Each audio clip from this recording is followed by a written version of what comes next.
Hmm?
Shyam,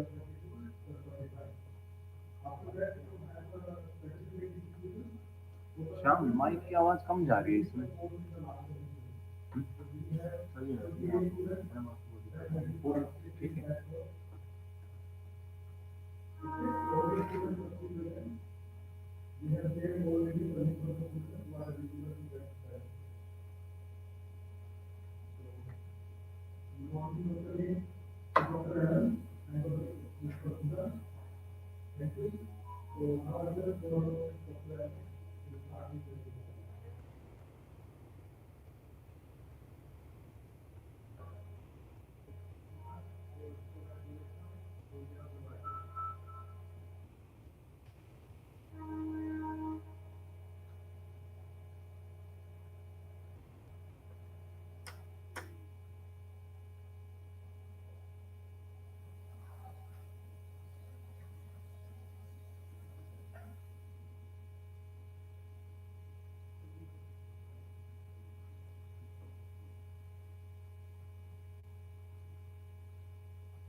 Okay, so this morning we will about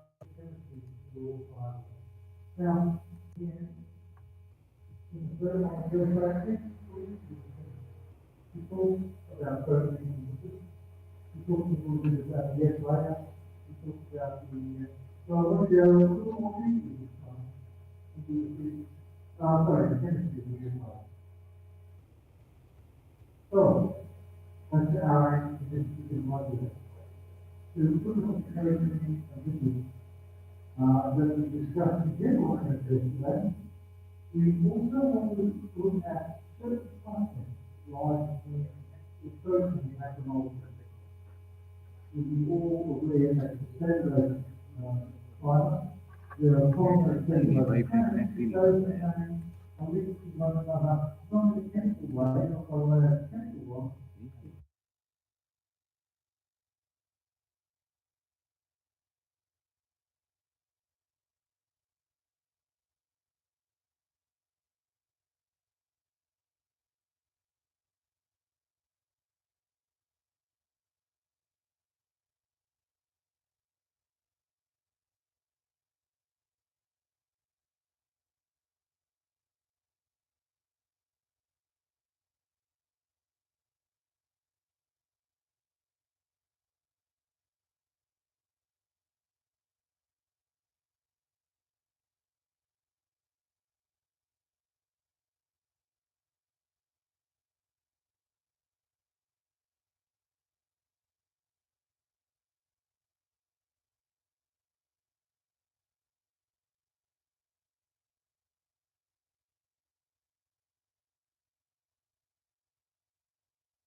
Students who attend, for those who talked about yesterday, they are very good.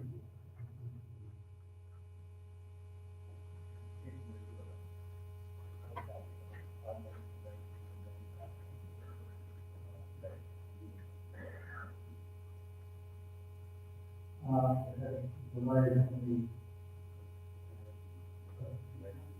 right, that's a different, right here.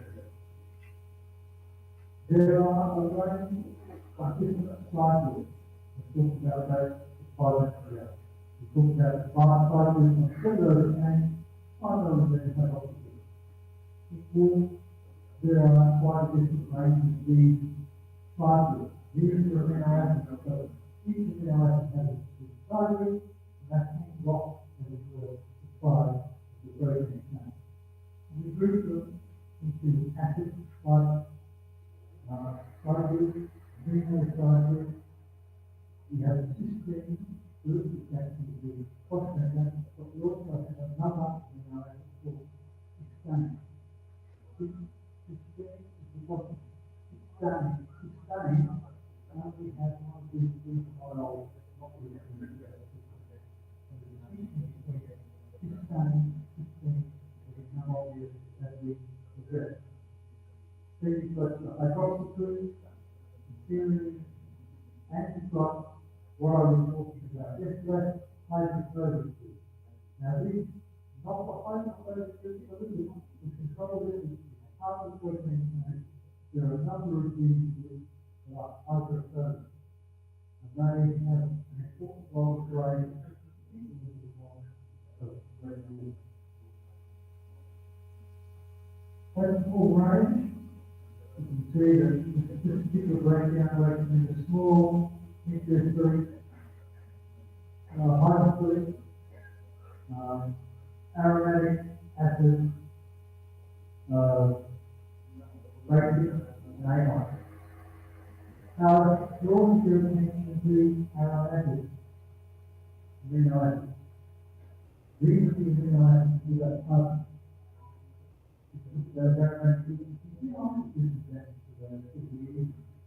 and it was not breaking up compounds aromatically, it's not uncommon to form colored species.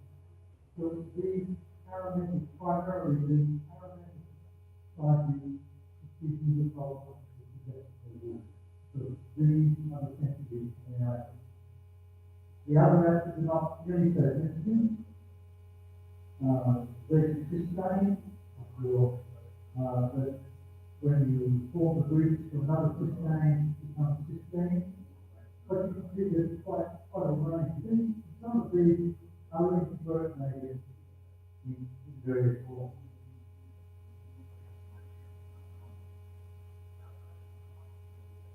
We break up our protein into a whole range of groups with 176 protein types. I just shout out to 170, but what I want to distinguish between the characters that are used from the characters that are in this one is the body. They are typically low hormones. Those people are more making through the non-sexual spirit.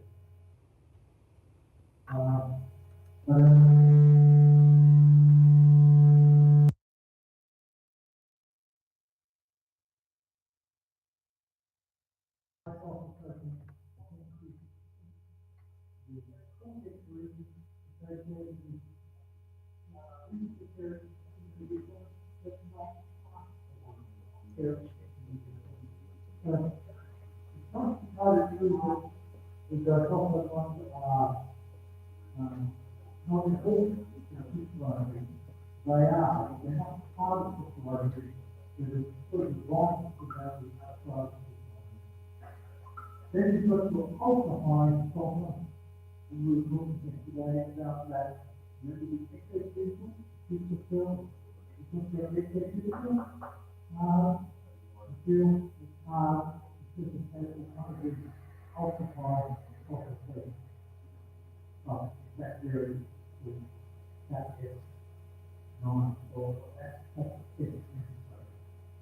So for the person I may not be it is important to distinguish between the high copper and the low copper and where those particular photons through are in the environment. We also do called the high currency, high density region.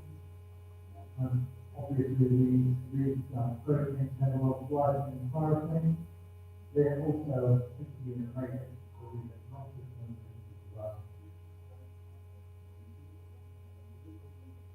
I think these types of protein change, these types of different from because the hydrogen bonds in cellulose bonds to cellulose chain together. The four types is warm, the sulfide bond, strong, ozone, the weaker ionic bond formed between an ionized carboxylate group and an ionized hydrogen group. These are weaker and pH 10. We've got the polar bond, which is weakened by water, of course. But these bonds are responsible for most of the stress of variable and you've got your non-polar bonds, which are broken by non-polar bonds.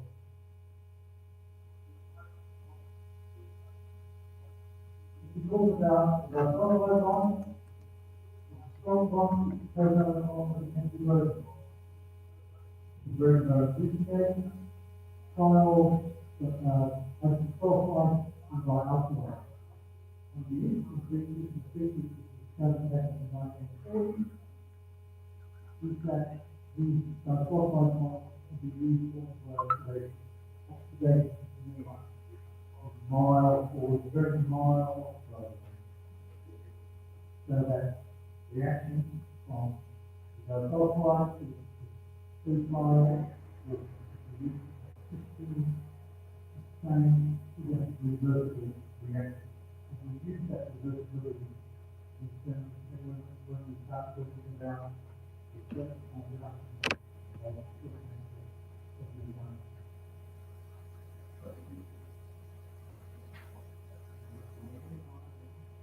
as I said, these are not how to say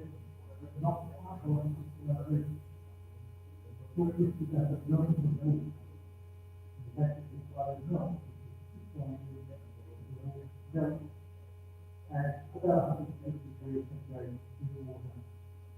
If you think to stir those sulfide bonds that are associated with the alcohol, then you can use more sulfide bonds to return, all of a sudden you get this dramatic reduction in the volume of the disulfide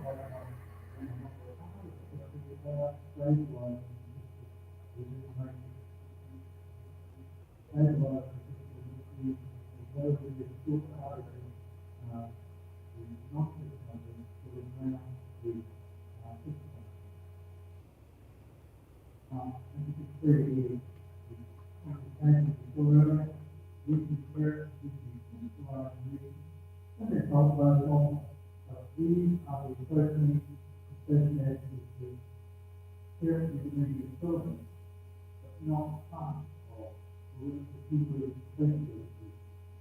So these are high alpha. The third feature of this is that natural increases are responsible you start with supplements. And typically we can supplement with malahide, one of what we use for urea, individual ones. Those compounds will react to protein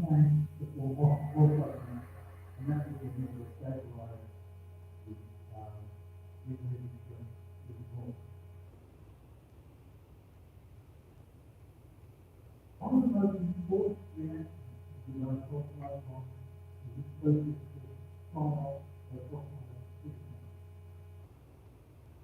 The first when fibre is changed, the same fibre, the protein can was moved those however, because they're normally confined by these glycoside ones, there's always the amount you can move. And more importantly, these glycoside ones will tend to make the fibre return to the original position. This is one of the reasons water has such good resilience. It's good frequency compared to other fibres. Because if you strain the fibre, stretch the fibre, modify the technical fibre, fabric, in all cases, these bonds, these glycoside bonds, tend to fall back. And it's usually not really can have relatively low circulating complete lifestyle and it has relatively recovery. However, if you would like to use, you can introduce these three files with count the different glycoside bonds and form two glycoside. And then give the unfinished a real amount of the glycoside. And then you create new glycoside and you stay with much more structurally stable. It stays in the configuration because the longer the glycoside is back, no longer doing that. So that's the process of trial proposition. To allow permanent changes to the state of the product and object of the state as well. It requires the presence of ionized or protonated trials. The ionized trials need to be much more electrophilic, nucleophilic, they're much more nucleophilic, and they will actually change those oxide bonds more rapidly. Trial which is protonated still will, but it's not really effective in ionized field. And tomorrow, or today, we'll be looking about TIT. This is one of the major mechanisms of TIT. The other important feature of the glycoside bonds is that they will oxidize. You could break these glycoside bonds with extremely strong oxidizing agents. You do this in two ways. You can break it with a reducing agent, and then if you put in a mild oxidizing agent, or indeed just a little water here, to oxidize back to the glycoside. And if you put in a strong oxidizing agent, then you will go through the sulfite acid reaction. This bond, this particular group will not involve glycoside. The glycoside tends to be we does not have yet reversed the glycoside will generate much more carbon. Even presence of strong acid or acid will certainly that ionized product, this particular species acts much more quickly than this species in rearranging those glycosides. So you can see that the glycoside is a substance, the properties of the product can be modified, and the modification can be quite complex. Let's look at these now, and we virtually pose themselves very well, but you will understand that in acid solution you get a lot of ammonium groups, but very few carboxylation. In acid solution there's carboxylic acid groups. And under alkaline conditions, all the ammonium groups get converted to amino groups, actually will ionize carboxylic acid together. So in this region, you don't have the because the whole region is carboxylic, it's not like carboxylic. It requires both the ionized amino group and the ionized carboxylated. And the strong acid, you haven't got these, glass, you have got these. But in the middle, you have got the iPhone. And I'm using the walls where you have both. And these, these where the bonds and these types of bonds are maximized has unfortunately the case for the mobile execution and all have different properties in this zone than of wet. So different properties in this zone than the otherwise to alcohol.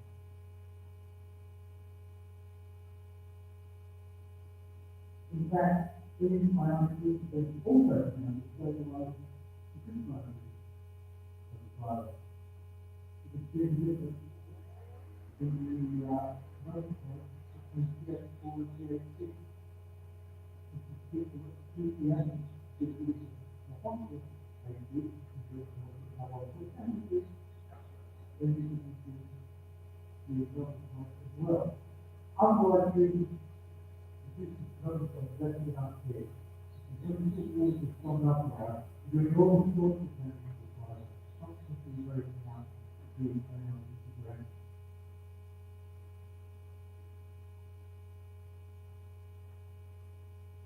the third group will be well associated and invaluable to the primary group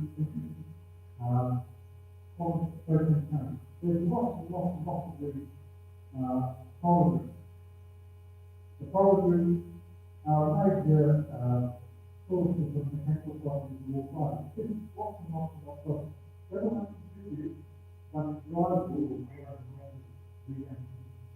There's still lots of these, and they have a big impact. But for water, water breaks the polymers as a result properties of climate change, we talked about yesterday, and most importantly, to break up enough of the will be converted from approximately 1 million to approximately 1 million. And it's all associated with the whole up to the environment. Often not problem, but easily broken by water. The final thing through finding, just to remind you that water breaking a polymer in the fibre involves energy change. I talked about the heat breaking yesterday. Well, again, associated with water molecules in air and the energy of the actual water molecules. The difference is the sodium, and as a result, we got heat. The polymers are groups that only form in black hole. They have very little impact on the properties of one of the normal reactions. They form regularly. They form for exactly the same reason the factors of white cells which result in water. So I simply let us go through what we know. There's a concept here that come together. They come together to get away from water. So, the detergent will form white cells, or the detergent will form to some other surface to get away from water.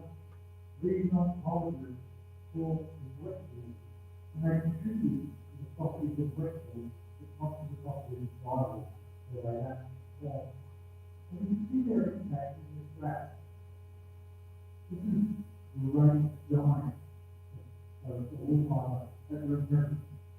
And of course, the idea is not to the side. So you can break these non-polar groups by putting them in the middle of 14 decimal alcohol. It's the break of these non-polar groups. The open the structure of the wet fibre. The fibre will swell more, and as a result, the dye is more readily. So these polar groups are going to contribute to the processing of the fibre, but when you start drying the fibre or wet treatment of the fibre, they have a role to play.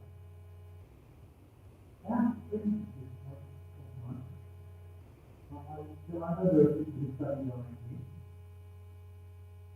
If having 4% of, ethyl alcohol, it makes the dry partner. Why do we do that? Because normally we take these fibers up to 50% rate, right? We could add ethyl alcohol or normal personnel or surgery personnel. And breakthrough glycoside onto the diagram partner. Why do we do that? Any questions?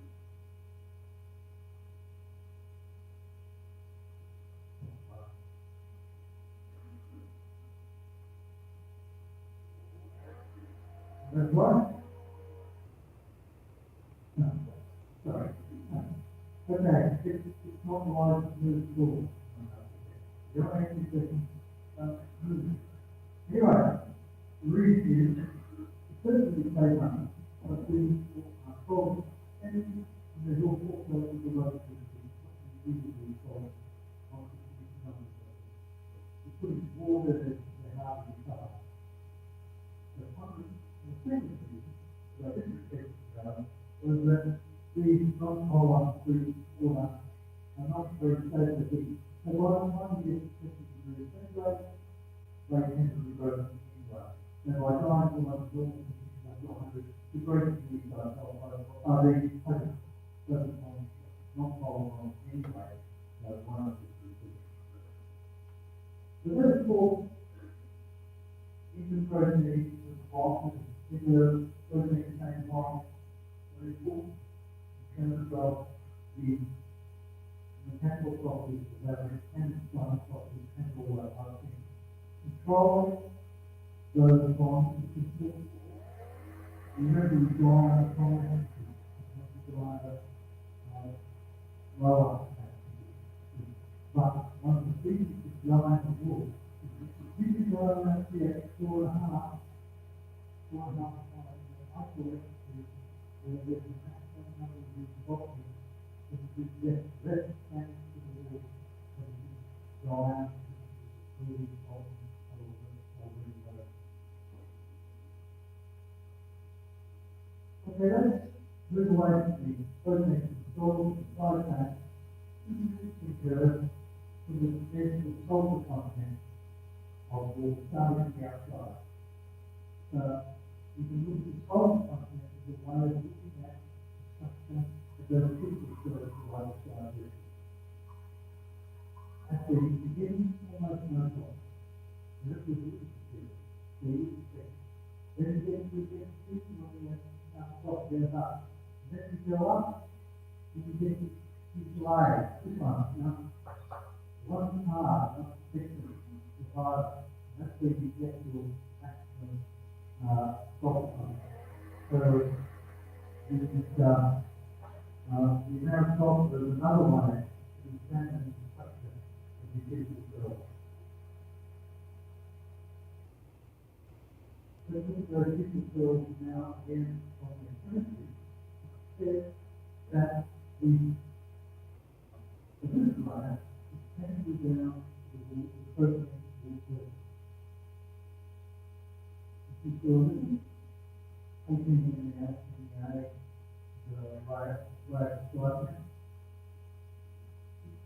The only built by Fibre excellence. Now, Fibre excellence, the first one, is a really easy to make. If you look at the compound of Fibre excellence, it will work with very, very rapidly. Well, on the other hand, this is very difficult to do composition of Fibre. Why is this so? Why is it this? This and all that, these things. So, well built the protein chain. That's where it's proposed that the physical hydrophilic in the protein chain, that the chemical is not great, that Fibre can't actually get the this layer, hydrophilic can't get the layer, actually protected by like trying to get something at the bottom of the forest or the trees or anything. Is the person now hydrophilic, and they want it to be unstable. Unless you know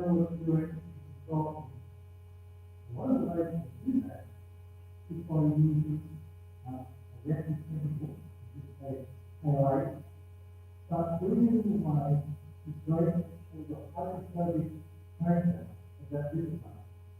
You swell the hydrophobic character of that liquid, which allows the second hydroxide to get into the liquid and break the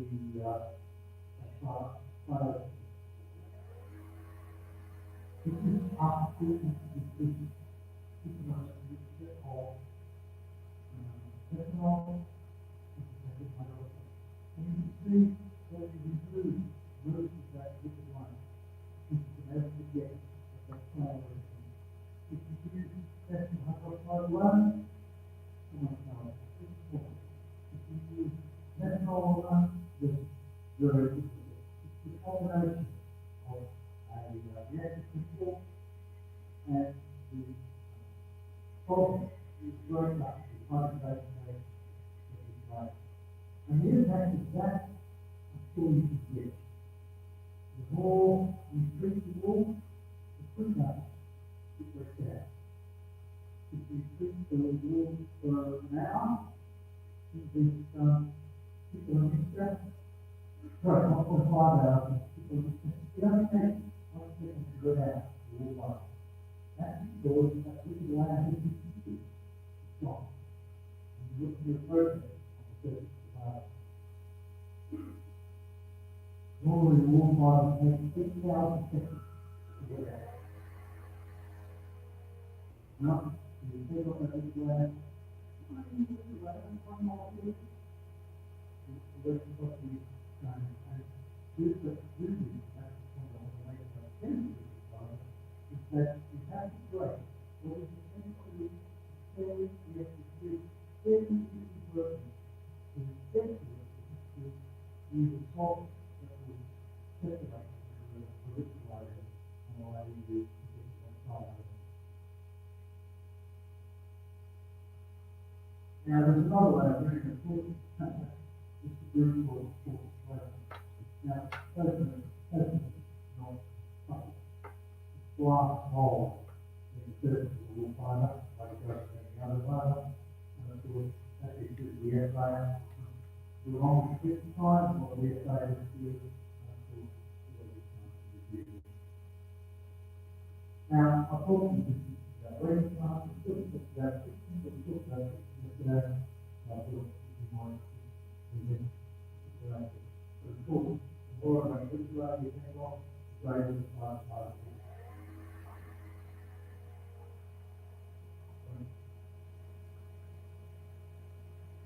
Now, this is the superradiant vehicle. The superradiant vehicle has a mechanical term. This A layer is 35% skin. 16 is amino acids, so you see that one of those amino acids is formed in the protein. That's why it's hard.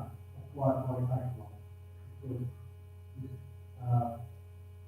A layer is so heavily protein. Then you get to the B layer, which is not quite so heavy protein. And then you eventually got to the endonucleus, which is quite lightly protein, which is why it's got the form as well. And of course, when we're talking about protein, we're talking about glycosylates. These are the protein. Very important. Cool.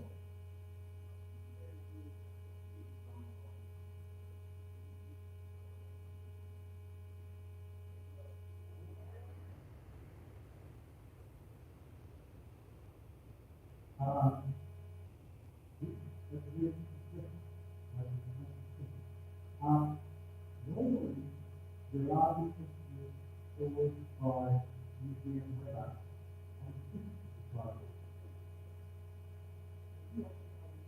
Yes, so this may change the mechanical properties of the surface. I don't think the panel largest is on mechanical properties except near the tip of the fibre. At the tip of the fibre, it's exposed to nuclear weather, exposed to weather. And that can slowly over time, over the years, will be growing Before we get into the upper layer, the rigid layer, the epithelial, the kind of level of the body. The rest of the body is usually removed quite tightly packed. So the chemistry of the body itself does not change.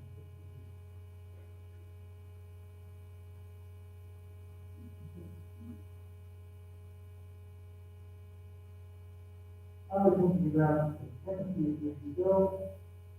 No, I don't know if it's too quite much, but the chemistry is still is talking about the cell, but they also very strong content of blood and they also provide all of that. This is why it's change that without in fact, some normal process, you take toxicity about halfway through the dying process, the dying species becomes the one or the cell much more rapidly than the other. It evens out over the dying process, but if you look at the dying process halfway, certainly the dying only one, puts the cell more rapidly than the other, and this is possible for people like exotic why it is not for the exotic inside is not migrate down to the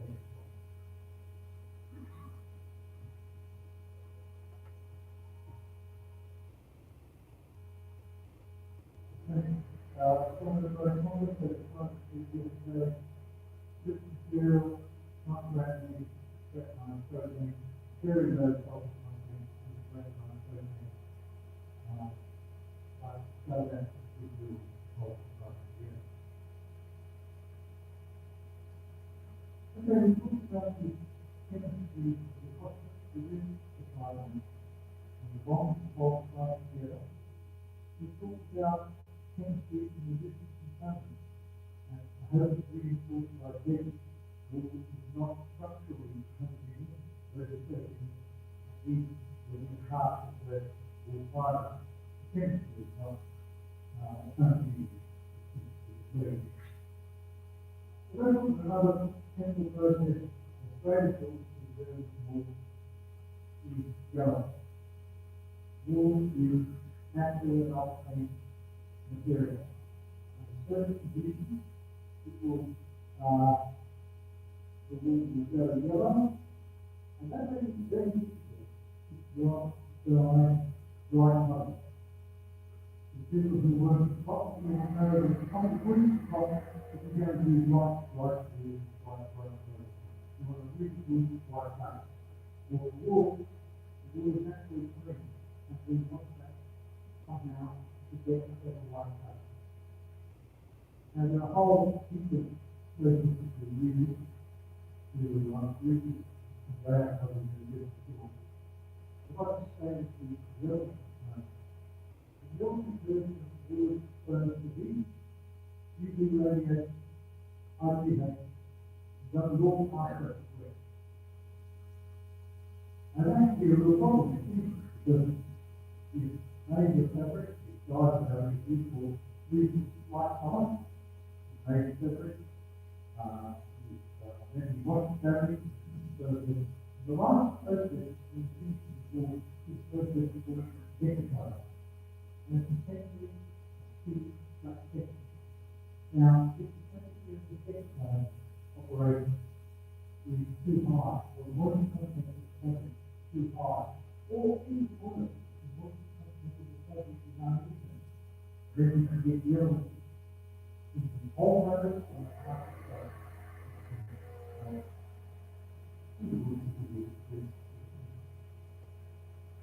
Yellow has a range of fabric that have some is a really some we like white. Now, all of these things are I'm not going to tell you how I say it's not perfect. But the problem is some is people want to do it wrong. I don't think the guys here are wearing white shirts. That's pretty common. Because the top doesn't yellow the same way. If you were to make a wool shirt, it would be really bright white. guys here aware, that you have real problems with the government. Either seriously operation, which is exposed at the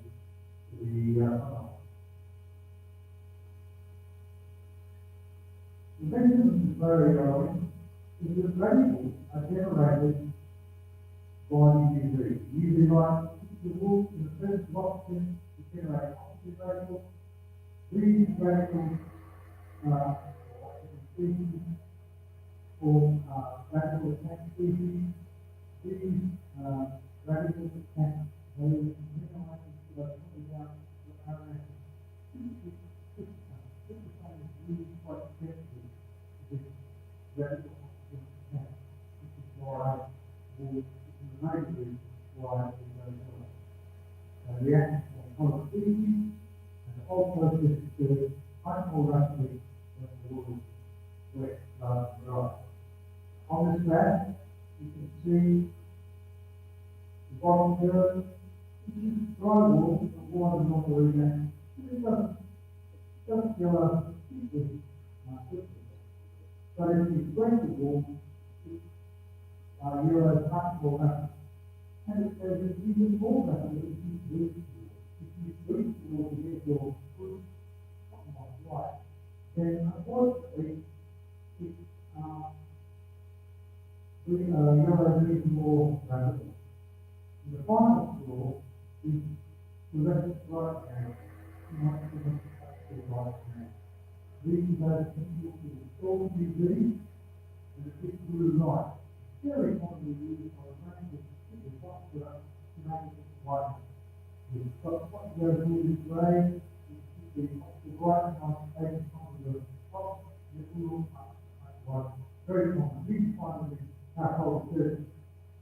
You can probably use it for because the 30 days before the UV, they help to create the radical species, the oxygen radical species, and in fact, will realize even more rapidly if they contain the oxygen radical. Usually, it's also a look like that.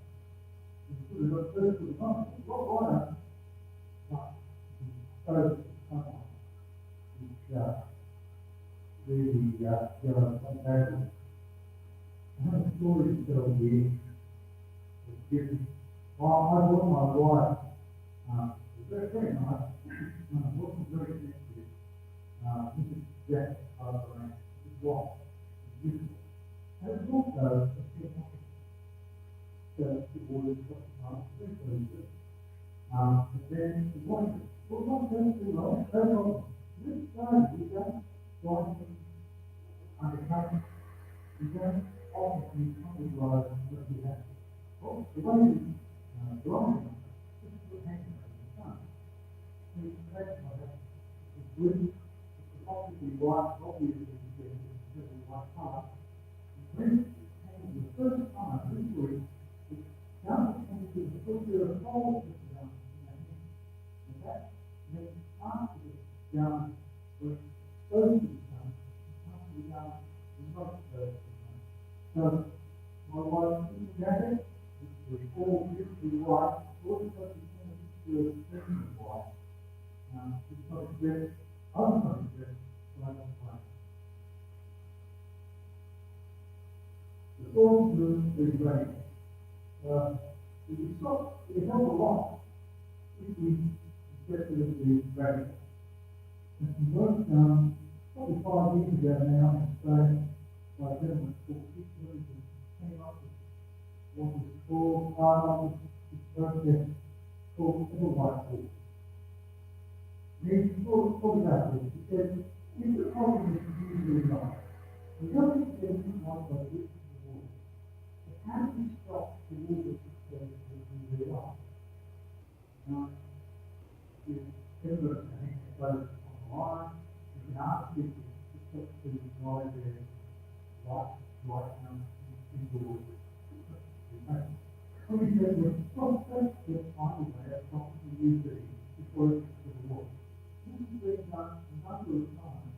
Now go to the success. He manufactured a product it's a simple UV absorber. blanket surface, just a thick plastic, just a thick car seat up top with it, like right across the UV. And he found that if you had normal wool, put yellow into the stove.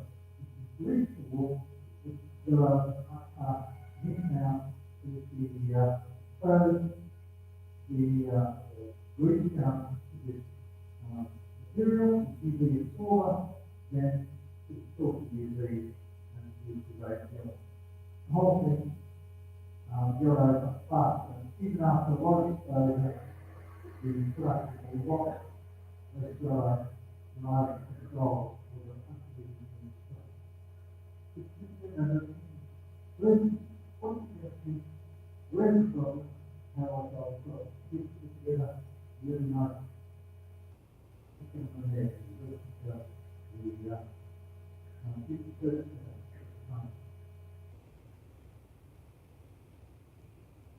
so I'm going to use this module on the chemistry of wool. We talked about different proteins, lipids, cosmic, and how they affect other properties. We talked about chemistry of sulfides, ionic, polar, and non-polar. We talked then about the elements of wool. There was one thing I wanted to mention before we actually finish. We've got some of these lines with those six. Wool is actually clean. The unshaped wool. Very, very, very important. So look closely at that unshaped wool. And change the degree of the wool in the water. We have to clean that skin. It has to be close to it. Right. And if we try to move on, it will have with the polystactic polystactic in the water. It's not the white, so it's not the blue light that makes the water white. The UV light is under about 200 nanometers, but it's still together. This particular whitening, these were sunlight sources having both blue light and UV light. The initial version occurred quite rapidly, and there only had blue light, like yellow surface. This is both the benefit and the problem. The benefit is, you can make the wool look a bit whiter, it goes to blue light.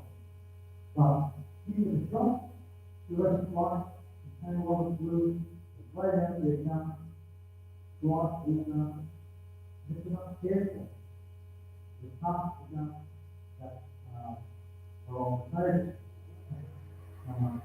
go a bit white.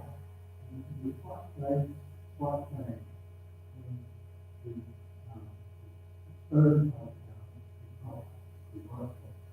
exposed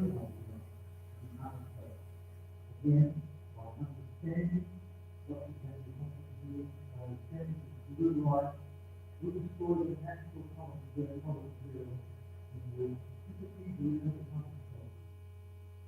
It's not a problem with brick walls because we natural color to a dot, but we don't see brick wall first day.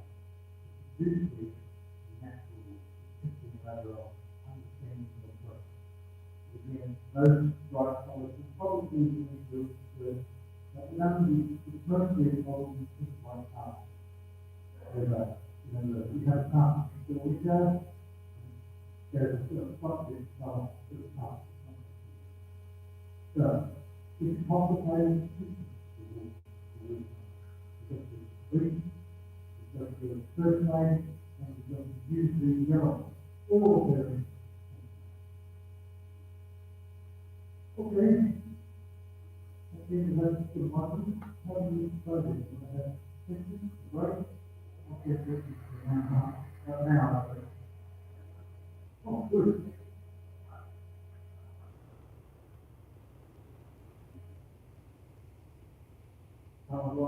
It's probably the same reelection to be involved, but not with more as well. Once you've got a tight temperature and the wet relatively much finer. The other thing will be appropriate to those who tend to communicate, want to reflect more deeply, will also be able to see. But there are maybe other reactions going on inside the fibre as well, that are not quite certain.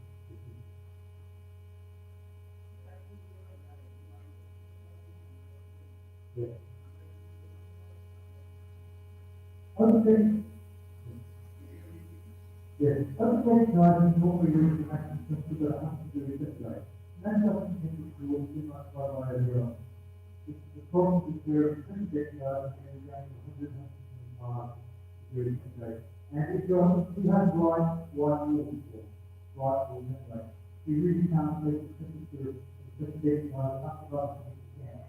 It will be getting 60 years later. But with over deck guys, 100 degrees today, usually very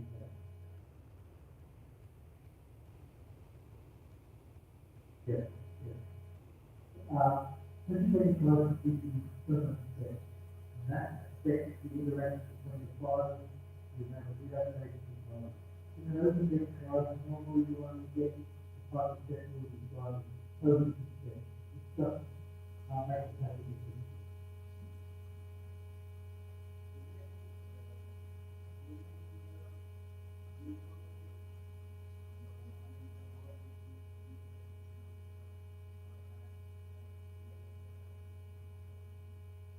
Not, yes, not quite knowledge, although if you were preparing to establish a little blanket, that would be important. But generally speaking, the temperature, of course, in open, quick deck then on the part of finish you want to go so you want to finish or something to do that.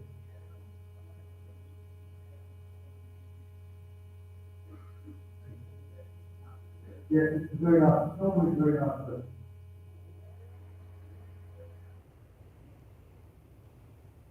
oh, yes, it's usually simple, it's fine. Particularly if you were doing some, different things, not for that kind of thing. If you are drawing fibre, this would impact the effect of the specific chemical fibre, particularly anti-thermal, and the reason for the substitute and change the behavior of the wool fibre in the specific case. Not so much the overseas fibre, which is not the thermal specific fibre.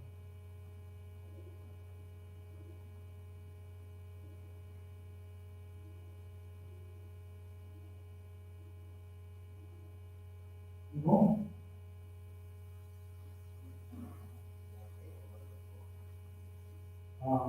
story, story.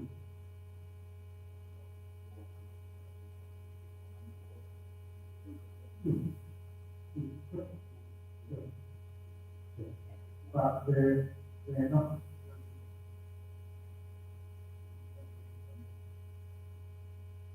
Okay.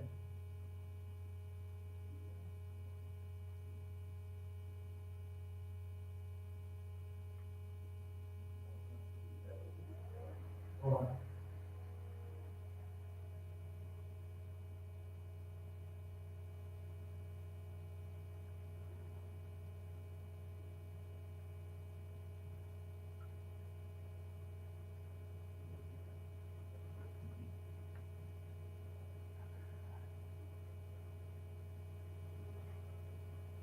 Okay. What would concern the technique of wool fibre? Tech. Surely no longer before. Tech is what you're doing when you change the shape of a fibre or a fabric. It does not need to be cut. So the tech fibre stays and makes then has been checked. Increase the fabric, stay free, then you have to check that particular configuration.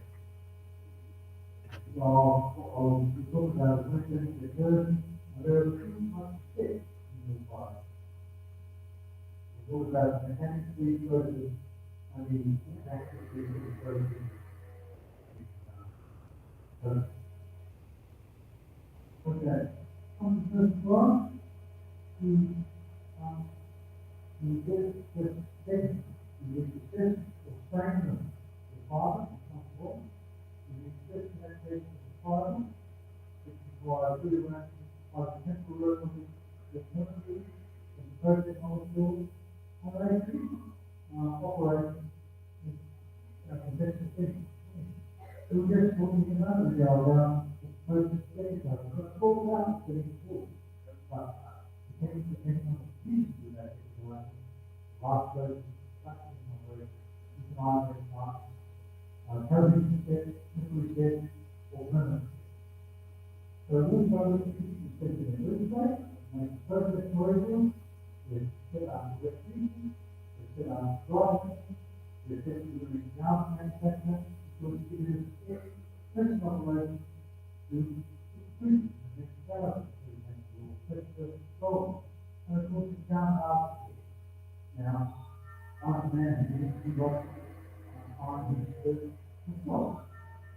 That fine operation, that separate.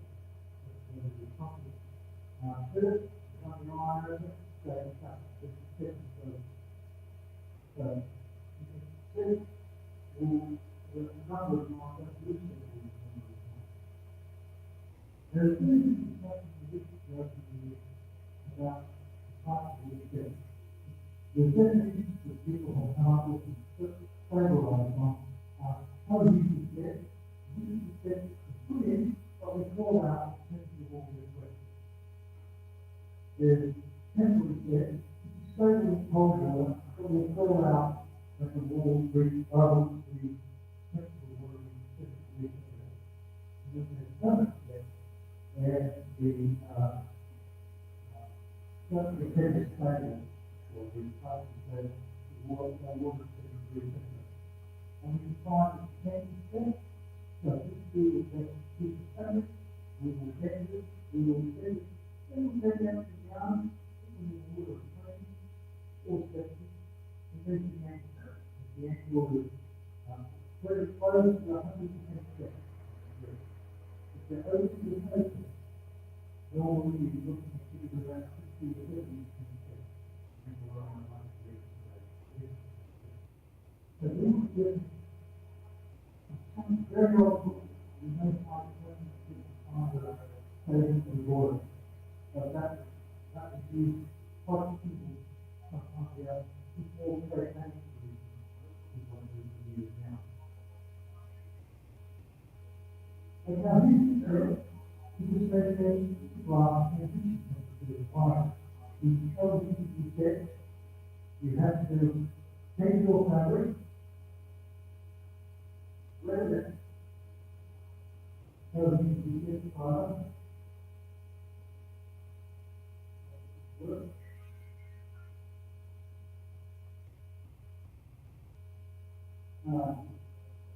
What you do is take your fire, or your fabric, there it is, you stress it, try it, and you go down. You take it on the bottom, and then while holding it in the full state, you dry the fabric, and then you fill the fabric. Below the bottom,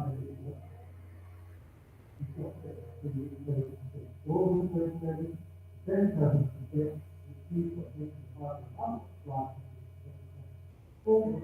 all that information is below the bottom of the not go back.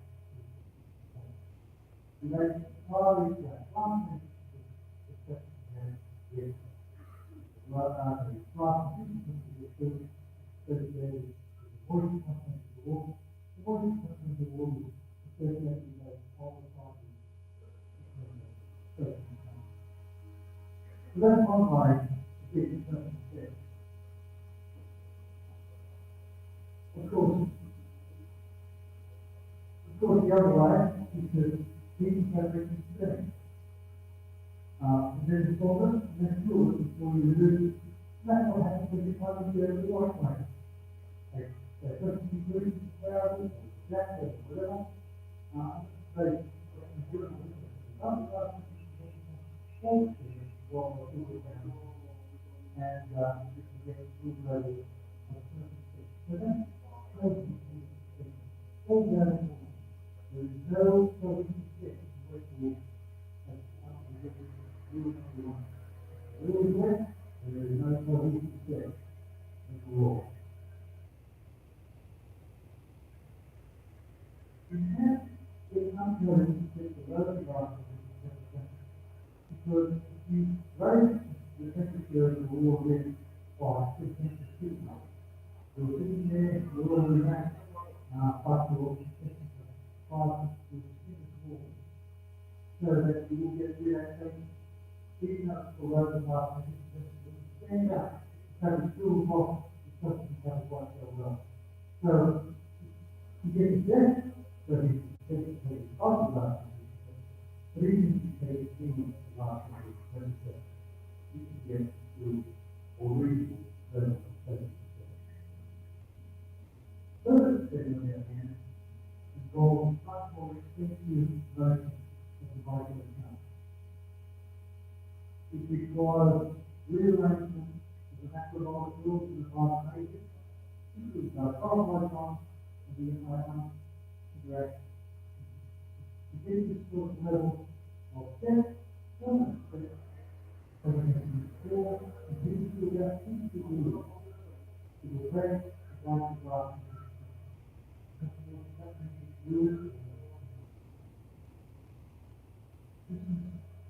ladies, what do you that my reputation?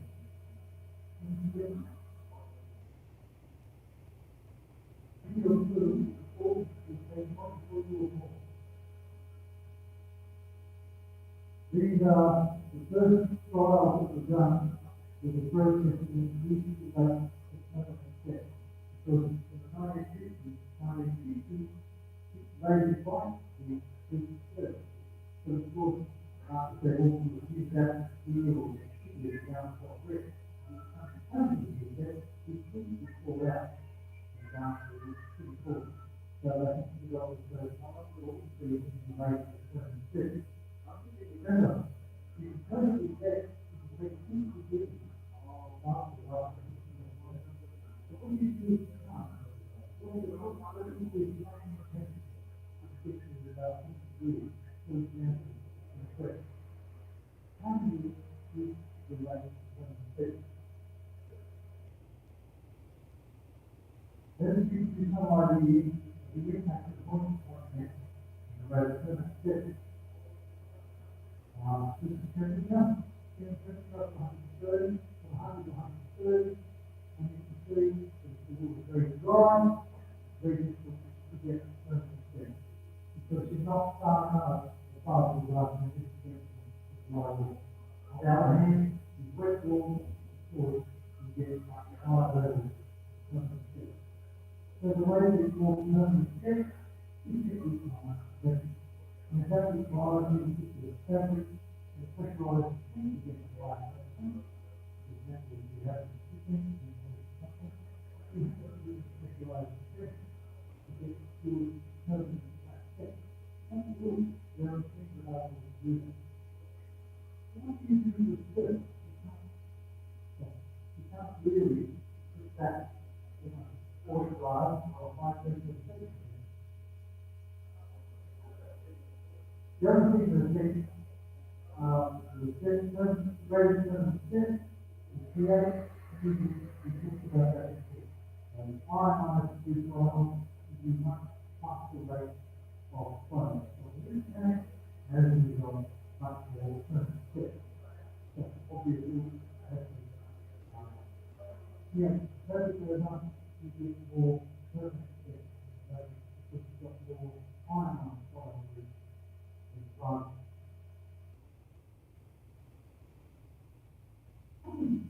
Sometimes a lady with food stiff or a gentleman, people understand you want really sharp food.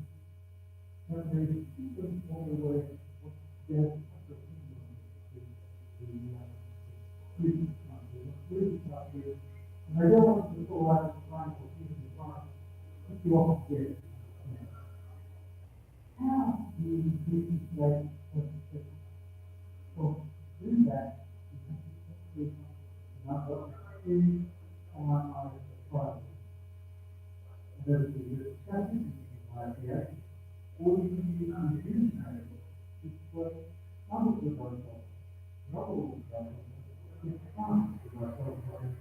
create more experience. Great one, more ionized as a result you've got more a more rapid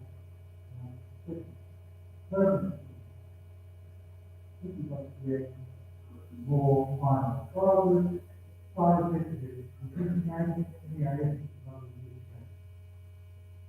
you'll find another way you can do it is using what's called alcohol. These transitions will be filed with the higher current cost in the west ballpark. This allows the final to in fact, we're going to learn to do this, but it's not really practice because it can stop especially or practical thought and the ability of personal thought associated with the program.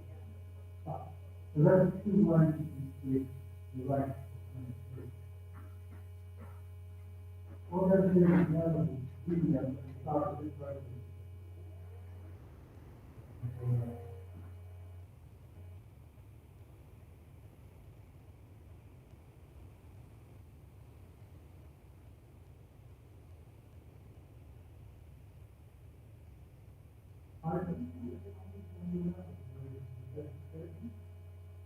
Anyway, let's go ahead. And then there's the ground, and the main of the solution contains a reducing agent and a pH modifier.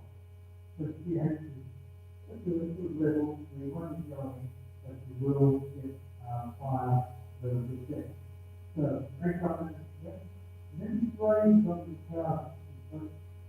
Spray all over the ground, and particularly heavily on phosphate and green.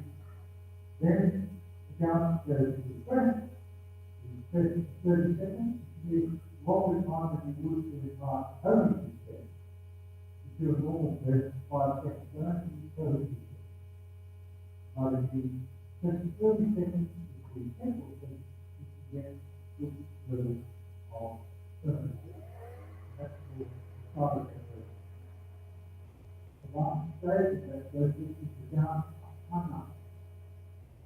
Third way, we use that because mostly the free file created using the chemical to oxidize that system that gives the file is there.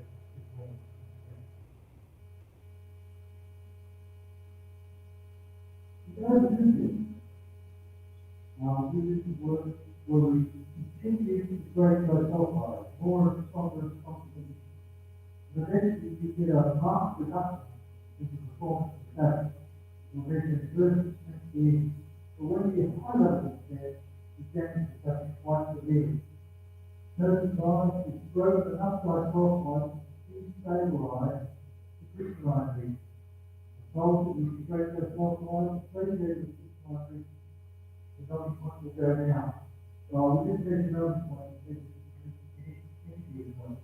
You can see there's a lot of settings with the number of lines down, like up the heritage down, it's mostly the so you notice it. The other thing sometimes you'll do is the next it's dry that you don't really want to sit. What's wrong? If you don't be able to get our problem, so how do you stop?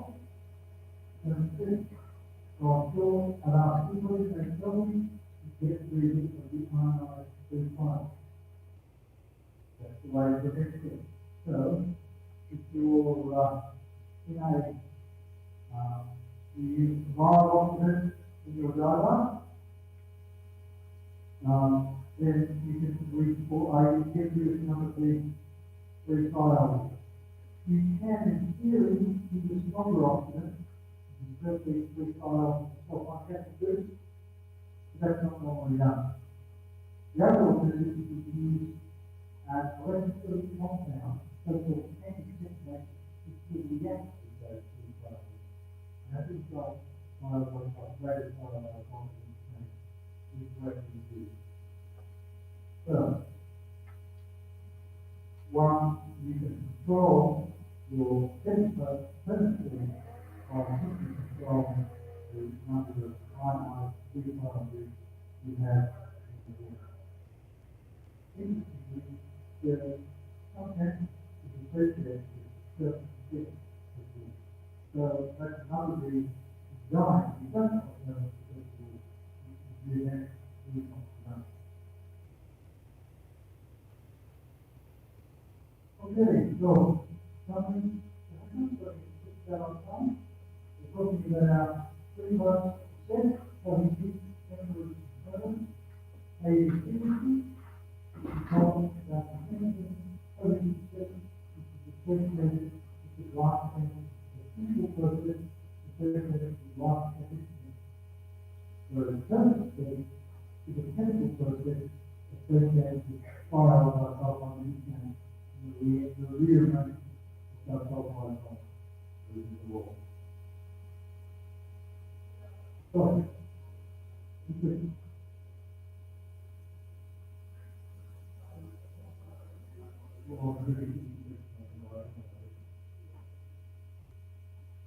Okay. So, again, the question. Oh, good.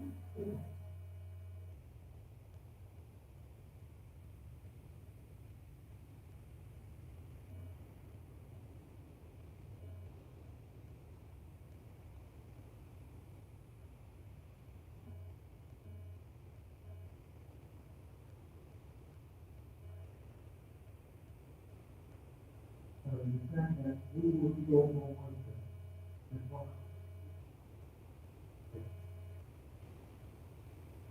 it takes life. When we go more wisdom.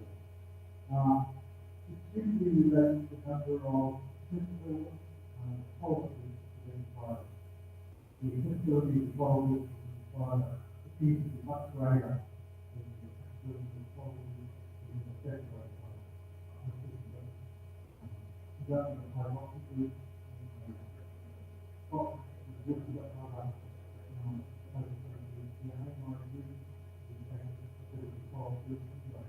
so,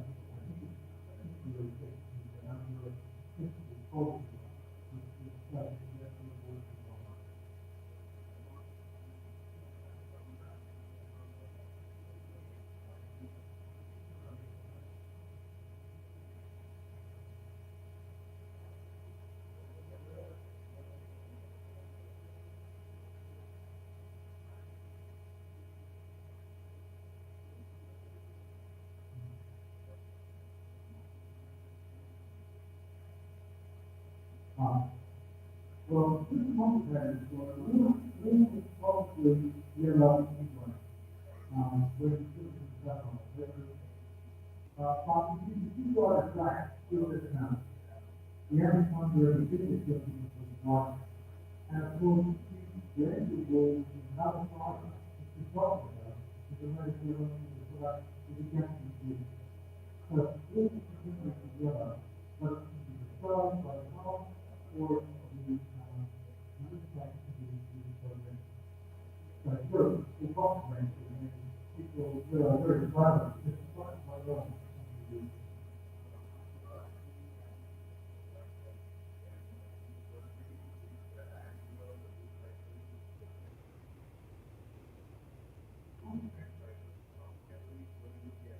Like, put that two parts. So,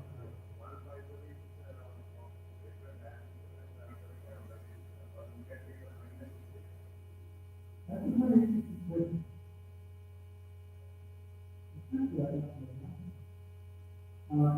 There's this because of house, like the final rules. So it's basically saying, it's something, I don't know which, the impact of, holiday on the road together. This is what we will, I think I'm quite amazing. In fact, it's very interesting because it's not that now. I've never seen anything. here. You know, I think you're right, but conference, why can't we start with this? Because that was also still that they go. I agree with that.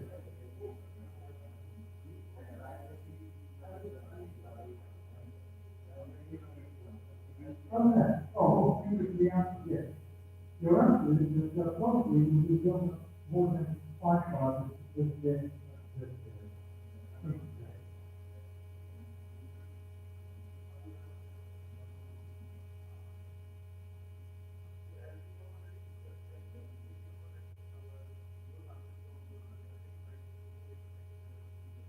yes.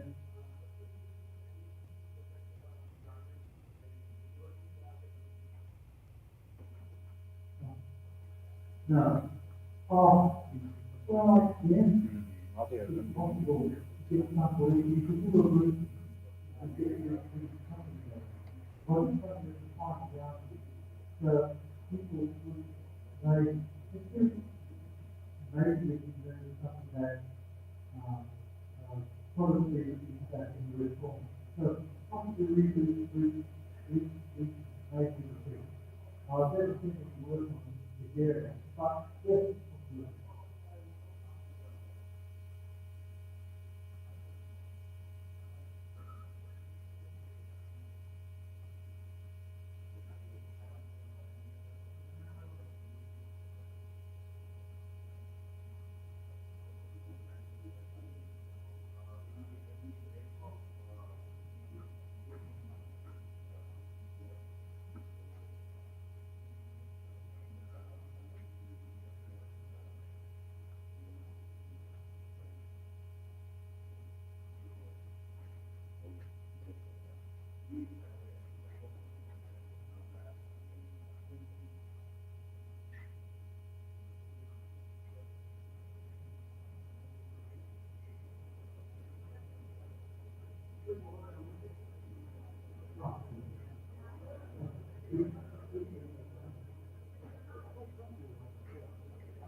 इसके बाद यार लैन वाला को नहीं गए छोरा कर तो सारा कर लैन ही को देते वो को नहीं आया कर भाई वो को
Hello, hello, hello, hello, hello, hello, hello, hello, hello, hello, hello, 1, 2, 3, 4. Hello अब ये देखो यहाँ से नहीं हो रहा ये तो ये क्या भाई ये हेलो हेलो हेलो हेलो यार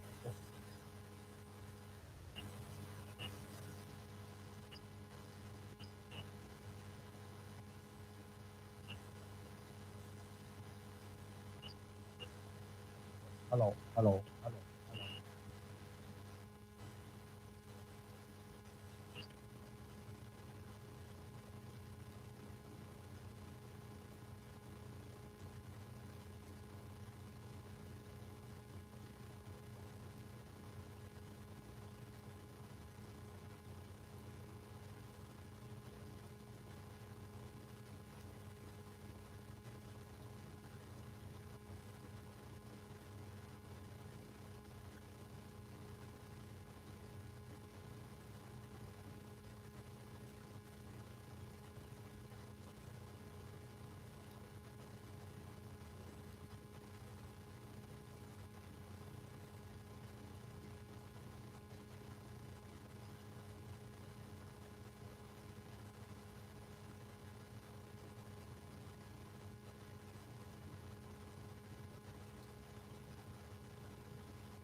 Hello, hello, hello, testing. Hello, hello, hello. 1, 2, 3.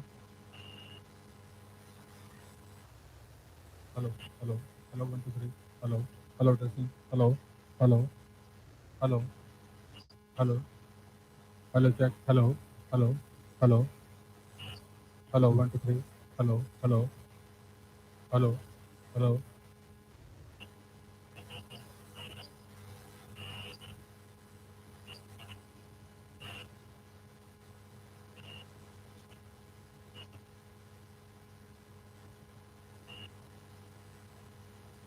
Testing. Hello,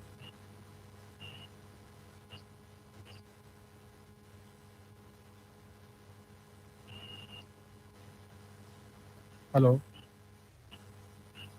hello, hello, hello, hello.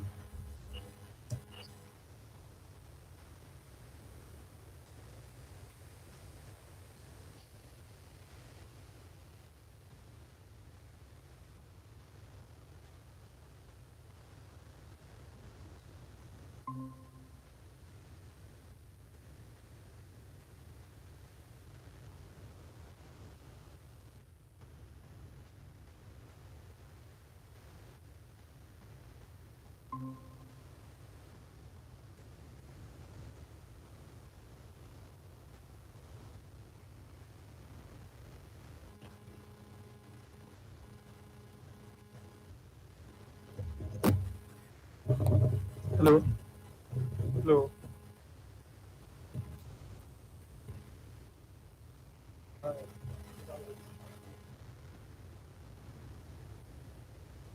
Hello, hello, testing. Hello, hello.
Guys, please be seated. Please be seated, guys.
Hello,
hello.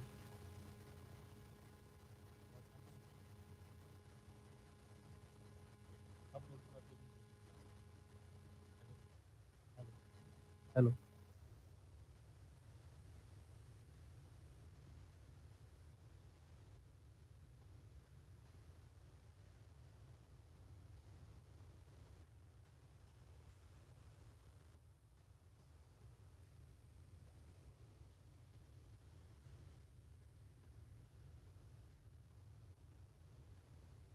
Okay, good. Hello again. This is the last session we'll have for this particular course. In this session, we're going to deal with two modules. We're going to talk about the shrinkage of wool. We're going to talk about the benefits of wool. But I'm not going to simply say wool shrinks or wool doesn't shrink. What I'm going to try and do is relate the shrinkage of wool, the shrinkage behavior of the wool fiber or the wool fabric, the things we have learned before, things that determine how the wool fiber performs, the processes inside the fiber. I'll refer to glass transition temperature and other things that are happening inside the fiber. So what I want you to do is don't be surprised if initially you think, oh, I know all that, because what I want to do is then take you from what you know into something that I hope you'll find quite interesting.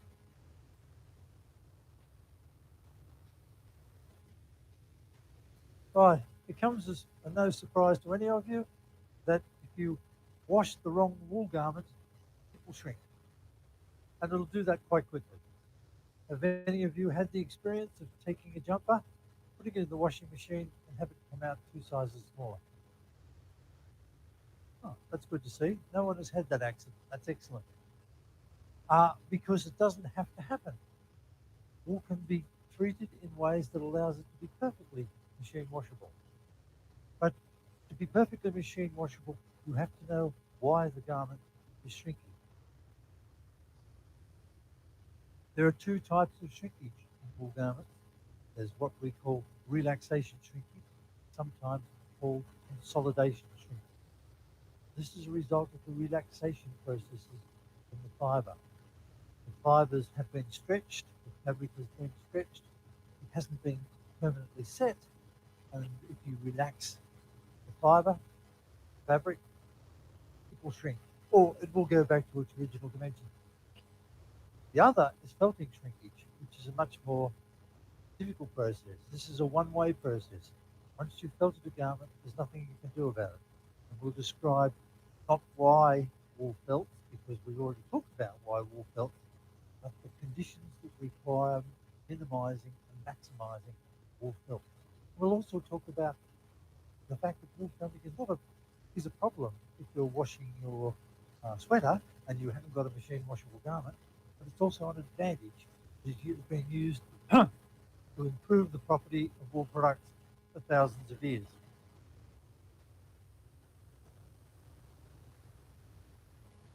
So, relaxation shrinkage is just another manifestation of cohesive set. Remember, by definition, relaxation shrinkage is the shrinkage that occurs just once when you relax the fabric, normally by putting it in water or by putting it in steam. This is a relaxation process. And what you've done is you've taken a garment that has been stretched intentionally or unintentionally and cohesively set in this new dimension. So if you get a garment maker who doesn't know his job very well, and the sleeves of his knitwear are a bit short, then there's a temptation to put the wool in steam and cohesively set the sleeves a bit longer to meet his requirement. This is a very bad idea because that is only done by garment making very poor reputation. Because the moment you take that garment above the glass transition temperature, either by steaming or wetting, then the garment will shrink. It'll shrink the once only. That's what we call relaxation shrinkage. So relaxation shrinkage is just another manifestation of the properties of cohesive set. Of course, cohesive set relates right back to the glass transition temperature. If your garment has been stretched, it's fine until you get caught in the rain, humid environment, or you wash it. I assume you guys all wash your own clothes, and then that's when the relaxation shrinkage occurs. So it's essentially a physical process. Cohesive setting is the same mechanisms as relaxation shrinkage. The second shrinkage is rather more famous in wool. It's the fact that wool fabrics can felt, all wool can felt, and it's purely associated with this directional frictional effect. Remember the experiment we did? That was the directional frictional effect. And because the fibers can move more easily in one direction than another, if you put the wool in water and you have mechanical action, it will felt. It's inevitable. It's felt much less rapidly. Fibers are dry. In fact, you don't see it normally in dry fiber. We'll discuss that as well. But essentially, the rate of felting is determined by the directional frictional effect primarily. There are other effects we'll talk about, but it's the implication of this directional frictional effect, meaning fibers under mechanical action can move more easily in one direction than another. Fabric gradually shrinks and mats, and you have a felted garment. As I said, in some instances, that's exactly what you want to do because you're trying to achieve other effects. You remember this practical demonstration? Did anybody feel the difference between wet fiber and dry fiber? I said there might be a difference if you with your finger. Did anybody notice that? Hands? No, there is. Oh, lady over there did. That's good. Okay. Now, fibers can be arranged in a number of different ways.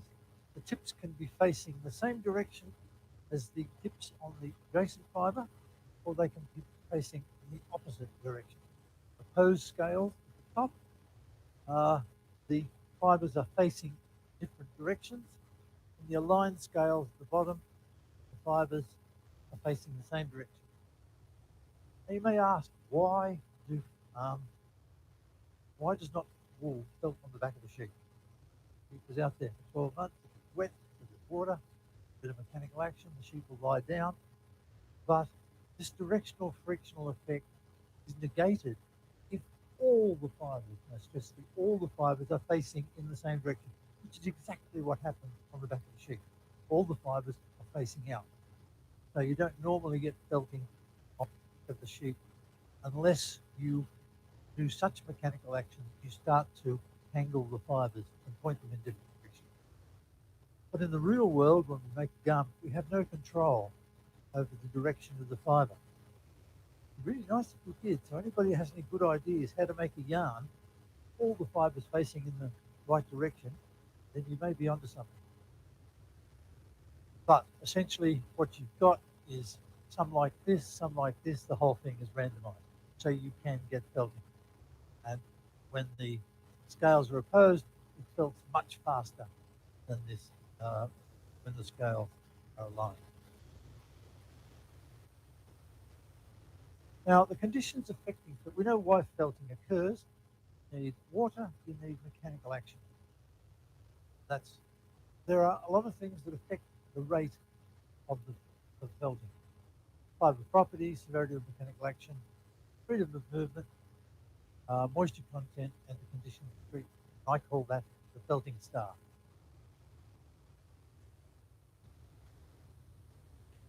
Let's talk about fibre properties. And essentially what we're talking about is fine wool versus broad wools.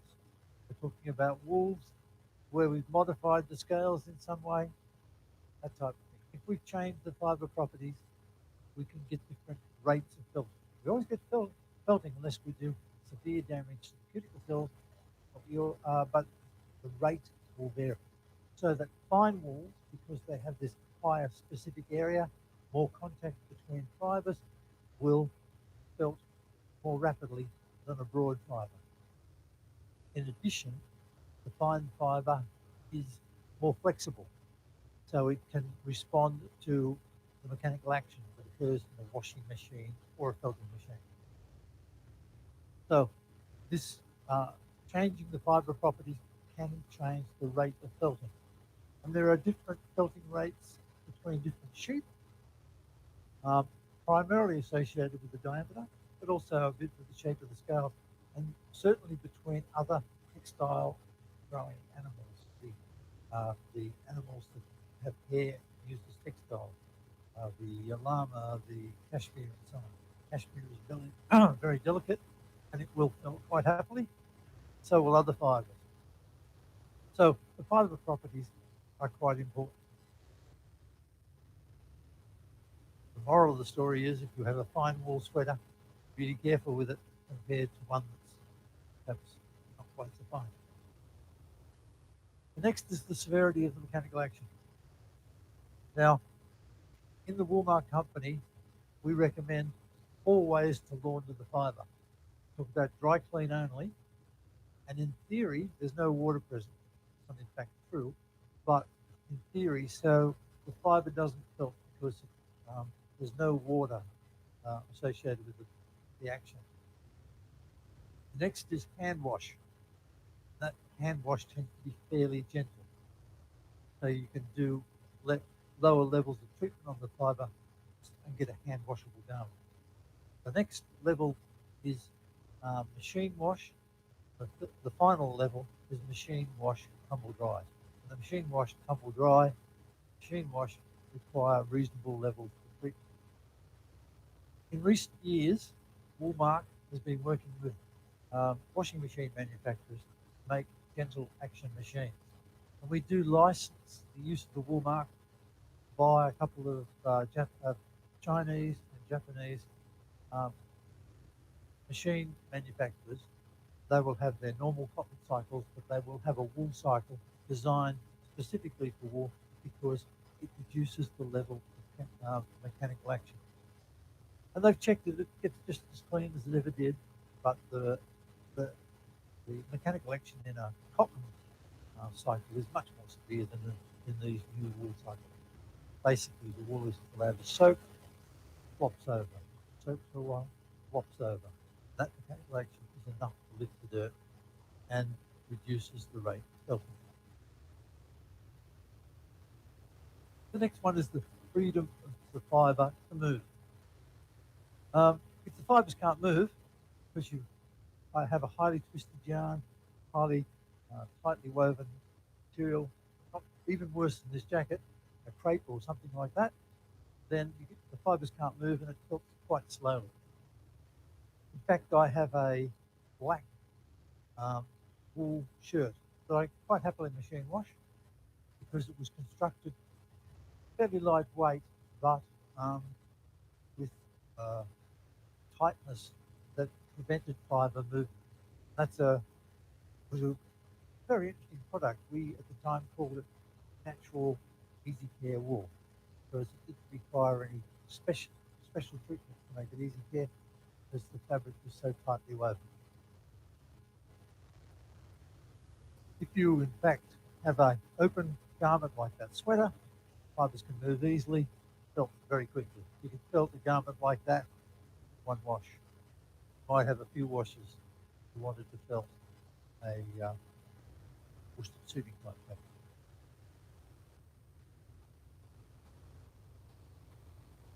Moisture content is important because you need moisture to get felting.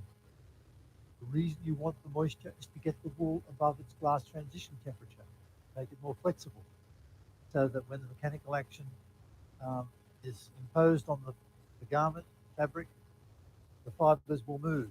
That's why we have it wet. It also raises the differential frictional effect. Remember I talked to you about the fact that wet the fiber, the differential frictional effect is greater.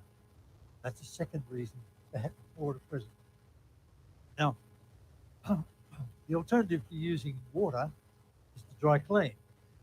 But as I said to you, dry cleaning is not completely solvent. When a dry cleaner dry cleans your clothing, he puts some water in and some detergent. The reason he puts that water in is to get rid of water-soluble stains that might be on the load. If he puts too much water in, a lot of that water is absorbed by the wool and the wool can start felting. So getting that balance right of the moisture content in a dry cleaning machine is very important to prevent this felting phenomenon.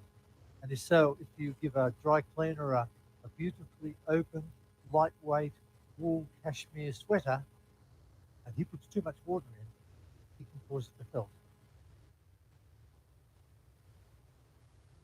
How much water is needed to cause felting? Well, that depends on the temperature. As you can see, the rate of shrinkage depends on not only on the moisture content, but on the temperature as well. So ideally, you'd like the wool to be dry down here. You certainly do not want the wool to be wet. Finally, conditions of treatment, temperature and pH. Well, we've already looked at temperature. It'll felt faster because it's further above the glass transition temperature, but pH is important as well. And wool felts most slowly at pH 4 to 5. I think I said that this morning. Why? Pardon me? Because you've got, in that range, the best arrangement of the ionic mix to give the wool more stability in the wet fibre. So there's lots of things that affect this felting phenomenon, and each has to be taken into account. As I said earlier, felting is not always a bad thing. It can be used to modify existing fabrics, to improve warmth, wind resistance, change the surface appearance, blur the surface so it's a hairy surface, not a yarn surface, and it softens the fabric. And as I said, people have been doing this for centuries. The way it was done in many countries was to weave the fabric and then put it into a big bucket. Put some water in there, maybe detergent if they had natural detergent, and then someone would get in and stomp on the fabric to get it to felt. That's why this process in Germany is called felting, which is very similar to the word walking. And there's lots of real good stories about the felting process in pre-industrial time. People would stamp this, but of course they were trying to felt it. The manufacturers of the fabric, or the people whose responsibility of the fabric, would like them to felt it faster. They'd like them to walk faster. Well, you couldn't make the men walk faster, but you might be able to do something about the felting rate of the wool. And one of the things they found was that human urine contains urea, which tends to swell the wool a bit and makes it a little more pliable. So what they would do is put water in there and human urine for the man to walk around in. And in fact, to get the supplies of urine they needed, they used to send a cart round the towns of England to collect the human urine that was produced, shall we say, during the night. So some man would go and collect the urine from all the houses, pay people for their urine, put it in a bucket where some other poor soul had to stomp on this fabric to felt it in this, shall we say, rather smelly and unpleasant. You can use special effects. You can use non-felt effects. I'll describe one in a minute. Or you can make non-woven fabric. And typically, paper making felts were literally that. They were the felts used to make paper were originally wool that had been felted to give you a thick layer that had cohesion and was strong. That was used to remove the water from the craft and eventually make the paper. So these paper making felts were originally made with wool that had been felted. Modern times, people are making them out of synthetic fibres. They're needle punching the material itself, but it's still called paper making felt, referring back to its earliest name. And of course, you can use this paper making felt to make things like shoes, or you can make insulation with it. There's a whole heap of things people do with wool felts.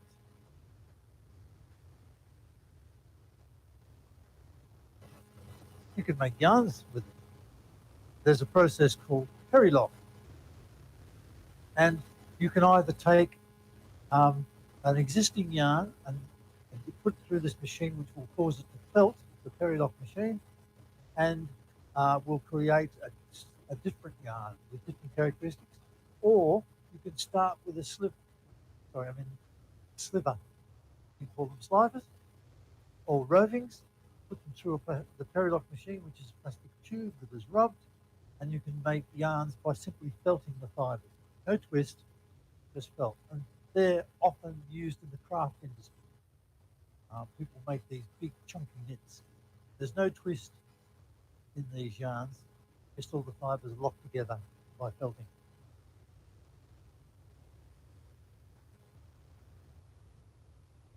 They're the good things about felting, and the bad things we've already discussed. Sometimes you don't want things to felt. Now, there's a lot of garments on the market, in the marketplace, called felt resist treated wool, sometimes called shrink resist treated wool. I prefer the term felt resist treated because, remember, garments can shrink by two mechanisms. There's not a lot you can do after you've obtained the garment to prevent stretching and cohesive setting, but you can control under all circumstances felting. So you can make felt resist garments from felt resist treated yarns, treated in fabric form. We can even treat it in garment form. The rate of felting is what we're trying to reduce. The rate of felting is determined by the directional frictional effect. So what we want to do, of course, is to reduce the directional frictional effect. And this can be done in two ways. By degrading the cuticle cells, or you can do a degradative pretreatment followed by a polymer that covers up the cells. Those both reduce the directional frictional effect. The alternative approach is to apply a polymer usually to the preformed fabric, and the polymer binds the fibers together so they can't move. The ability of the fibers to move is greatly restricted, and that will also give you your felt resist effect. Rather than weaving the fabric tightly so the fibers can't move, what you do is you weave it under normal strain and then put a polymer on it that forms interfiber bonds. That restricts the movement of the adjacent fibers. So we're looking at the cuticle cells. Basically, they reduce the DFE, but they increase wet friction because those degradative treatments have removed the F layer. Move the F layer, the friction between fibers goes up. But because they've degraded some of the scales as well, in addition to the effects on the DF on the F layer. They reduce that directional frictional effect. There's damage to the fibre that accompanies the felt resist treatment. So normally you can only get levels of felt resistance equivalent to hand wash by this degradation only process. You can use chlorine peroxides, you can use plasma, you can use enzymes. People are using enzyme or have used enzyme, but in this case, the damage to the rest of the fibre can be quite significant. It can reduce the weight of the product as well as its strength, but it will give you a hand washing effect. All to do with degradation of cuticle cells. As well as degrading the cuticle cells, this process, which uses chlorine, the monosulfates, or other peroxides, as I said, removes the F layer, and it degrades the epicuticle, and it breaks disulfide bonds in the exocuticle. Now, these are very strong oxidizing agents. They don't go to thiols or anything like that. They go right through these sulfonate groups. And that gives the wool a much more electronegative surface. So when they use the polymer they apply to cover up the scales, it's usually a cationic polymer to exhaust happily onto this electronegative surface. And that electronegative surface came as a result of this oxidation process, primarily on the disulfide bonds, because there's a lot of disulfide bonds in that A layer. That's the first thing the chlorine gets to, the A layer. It starts creating these sulfonic acid groups, gives the surface of the fibre a lot of negative charge, making it easier to exhaust on cationic polymer to cover the scale. Plasma technology can be also used as a precursor to applying a polymer, but the chemistry is much less, shall we say, clean. Plasma is quite a brutal process, and it will create these groups, but not necessarily in the same way. This is the polymer. We've seen this picture before. You can use this process for top knitted garments, top sliver, if you wish, sliver, sorry. Knitted woven sliver, what we call in the wool industry top knitted garments, but it's very rarely used on woven fabric. Treatment degrades the cuticle cell, and using the surface frictional or directional frictional effect, the polymer masks the scales, further reducing the directional effect. Typically, the most common process used for this is chlorine. You may have heard of the chlorine percocet process. Once upon a time it used to be called superwash. This is the most common way of felt resist treating wool in top form. Now, if the video works, I'll show you one of these processes being done on top.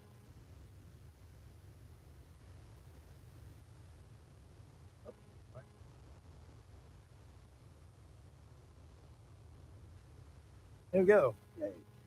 Okay, so it's a fairly slow process. So to get decent production rates, they treat a lot of tops at a single time. Tops are joined together and run through this machine in a continuous manner.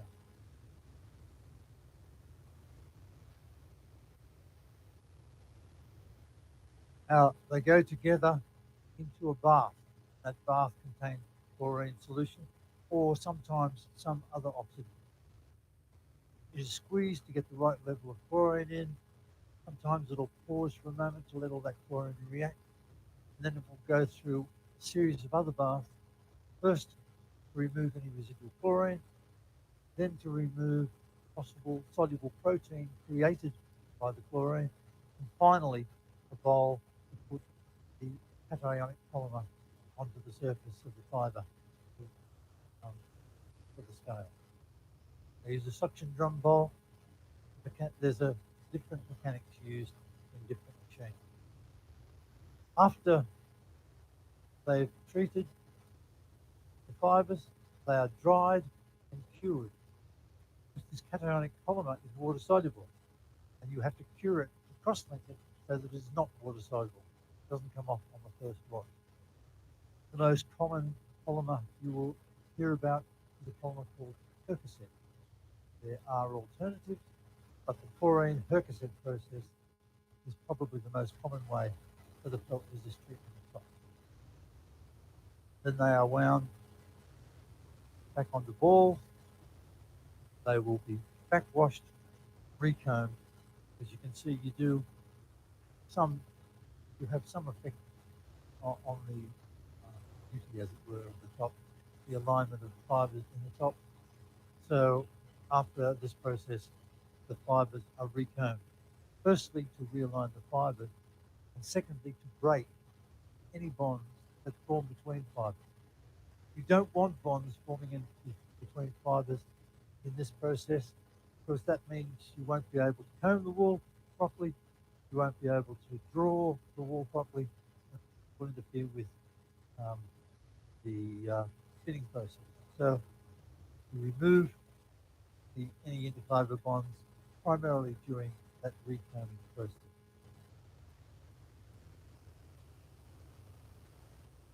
There's another process on the marketplace now called Nature-Tex by Tudwala and plasma-based process. The beauty of the plasma process is that they considered more ecologically sound, more eco-friendly. People don't really like chlorine. They'd like to have a better oxidant, but it's extremely good at what it does. There have been other processes called ZAOX. Z stands for zero. AOX is contaminant that's formed when you use chlorine. So these ZAOX processes, including Nature-Tex, which is plasma, are being explored quite dramatically as a way of removing chlorine from the equation. Everything else is fine, but it's the chlorine that people don't want to use. Okay, the fourth method I talked to you about was polymer only. And this is primarily used for woven fabric. You can use it on knitted fabrics, but it makes the handle a bit harsh. Very common in woven fabrics. The polymer is applied before decotizing. There's a whole range of polymers you can use. This water-soluble reactive polyurethane polymer is the most common. It can be used alone or in mixtures with polyacrylate, silicones, and others. These polymers are all applied to the fabric by a simple padding operation. Basically, solution containing the polymer, fabric padded through it, dried, and that's it. However, again, there has to be a curing operation because some of these polymers are water soluble. They have to be cured to get them to self-cross-link so they won't come off the first wash.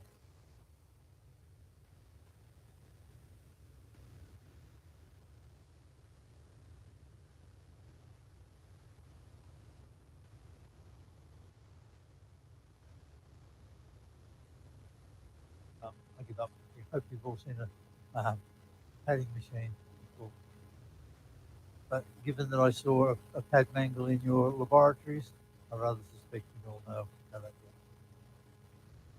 So, summarizing then, we talked about the mechanisms of shrinkage, talked about the mechanism of relaxation shrinkage, talked about the mechanism of felting shrinkage, and we've looked closely at the chemistry of the processes that modify felting shrinkage. Decided that felting shrinkage is not always a bad thing. You can control it. There's ways of controlling it to make it faster, by control of pH, by controlling freedom of the fibers to move, by controlling mechanical action.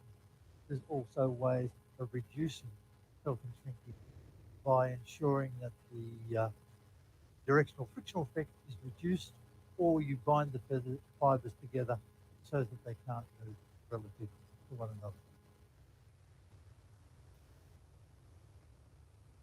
So, any questions?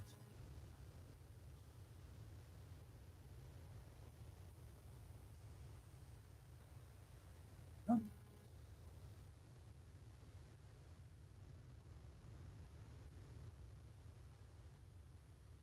Yes, blends, generally speaking, reduce the rate of felting of all wool products. Basically, there are probably two reasons, but the most important one is the fact that if you've got blend fibers in there, you don't have so many wool-to-wool contact points, which you need for the felting. So by blending 40% polyester into a wool, you probably prevent felting altogether.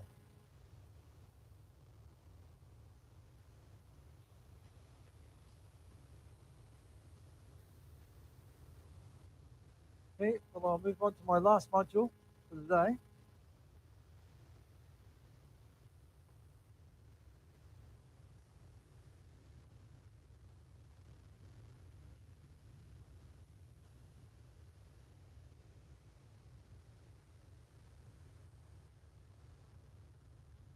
Okay, when I was describing this course yesterday, I said we were going to finally talk about the benefits of wool.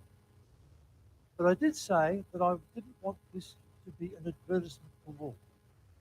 I'm trying to advertise wool. I'm not trying to convince you to buy wool. What I'm trying to do is point out all the claims wool makes by way of benefits. And then, hopefully, we'll be able to relate those to the properties you've learned about, the frictional properties, the mechanical properties, the moisture absorption, all of these things. I want to be able to justify the benefits of the wool fibre in terms of what you've learned about the science of the wool fibre. So, this is not an ad break, this is a bit of science. So, what we claim is that wool is natural, comfortable, easy to live with, safe, visually appealing, versatile, and environmentally responsible. Now, hopefully this,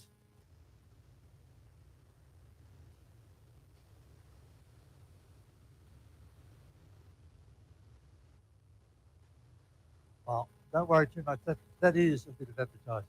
Basically it says, to grow wool, you need grass, you need air, you need a sheep. That's all you need to grow wool. You can see all of these videos, including the ones that were go onto the Walmart Learning Center, we'll talk about later, and you can see all of these videos. So, wool's renewable. Of course it is. You take the wool off the sheep every year, the sheep's still there, he just grows some more wool, she just grows some more wool. So it's renewable in the real sense. I mean, if you pump up oil and use it to make polyester, the oil's gone. With wool, you grow the sheep, it grows the wool, you take the wool away, the sheep is still there, happily growing the wool. It's renewable. It's biodegradable. That's an area we in the wool company make a big thing about. Wool is biodegradable, and it should be a thing that the cotton industries make a big thing about, and all animal fibers should make a big thing about that. You all will have heard of the issues of microparticles or microfibers in washing machines, that type of thing, that come from the synthetic fiber. Well, wool makes microfibers as well. There are particles of wool that come up on the washing machine. The difference is when they go to the sewage treatment, by the time they've got to the sewage treatment plant, they've just about degraded. You know the old story, Prince Charles got the press, had a wool jumper, he had a acrylic jumper, he got the press and all to photograph him digging a hole. Well, I think he took the first spadeful and then got somebody else to dig the hole. They put the garments in the hole, and 6 months later they came back, and of course the wool garment was virtually gone. He did that in the grounds of Kensington Palace, in the full glare of publicity. We've done something slightly differently. I hope this one works.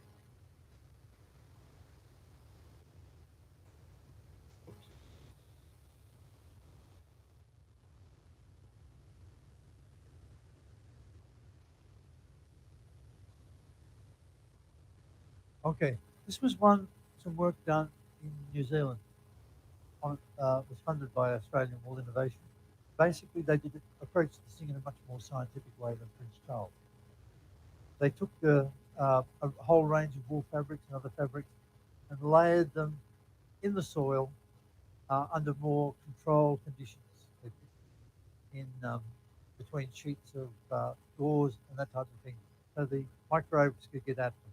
And then they dug them up after periods of time, washed them, made sure that they were properly conditioned, did the proper tensile testing or weight testing. And of course, what they found is that wool fibers degraded probably in 3 months, maybe. It depends on the conditions of the soil. The soil is very wet, full of microbes, they'll degrade much more rapidly.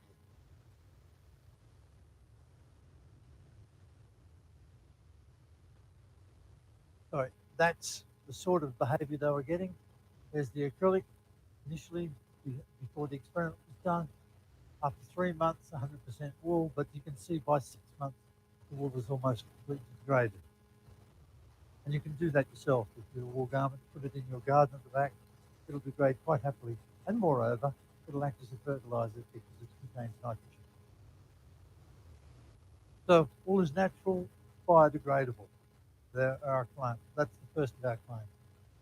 Wool is soft, dry, warm, and cool. It's a series of claims. Wool is soft, wool is dry, but wool is warm, and wool is cool.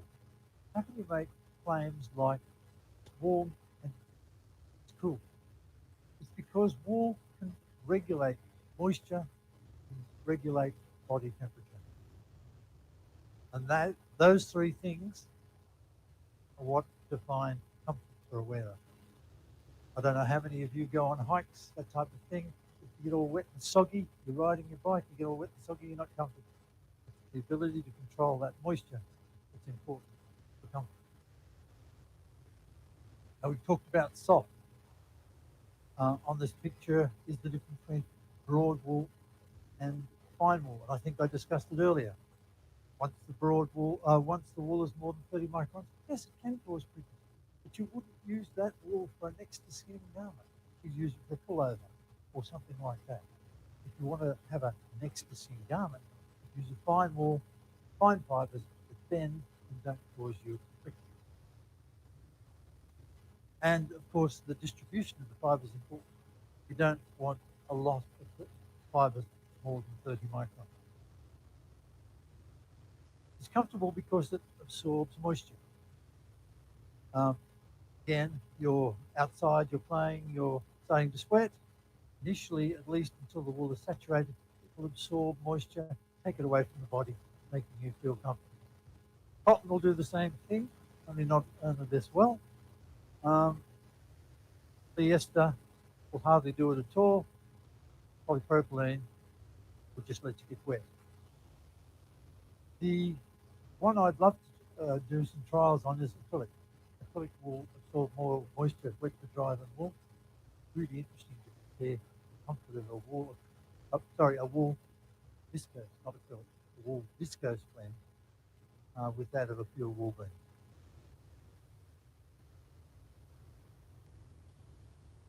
The other feature of wool is that it transports moisture. It doesn't just absorb moisture, although that's part of the process. It transports moisture. So you have on your jacket, and there's a space between your shirt, your jacket, and you. That gets moist because you're sweating. The moisture is absorbed by the wool, but it's absorbed by the inside part. And then the moisture can be transferred to the fibers further towards the outside of the garment. And eventually, if the humidity is low on the outside, it will disappear into the environment. It's this process of adsorption, desorption to increase the rate of moisture transport wool can do. You can't, if you have a fiber that doesn't absorb moisture, it can't adsorb, desorb, transport moisture. Wool can. So that particular process is a very important aspect of comfort.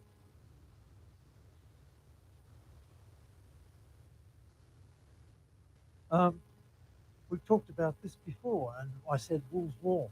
Well, I just told you how wool's cool because it transports moisture away from your skin. But of course, wool can be warm because it's crimpy, trap a lot of fibers.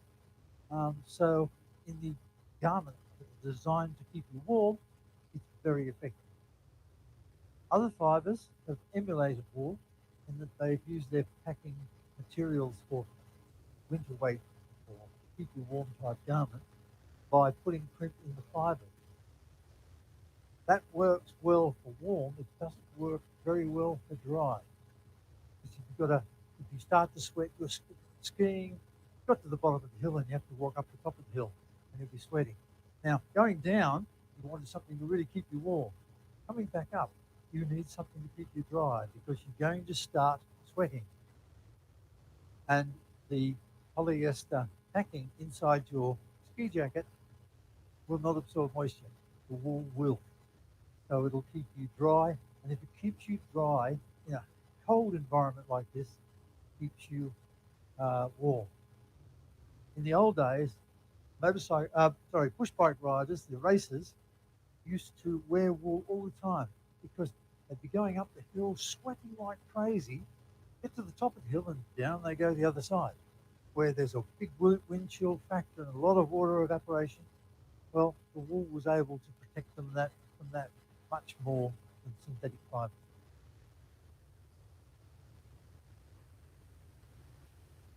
Another interesting aspect of comfortable is people who have skin conditions.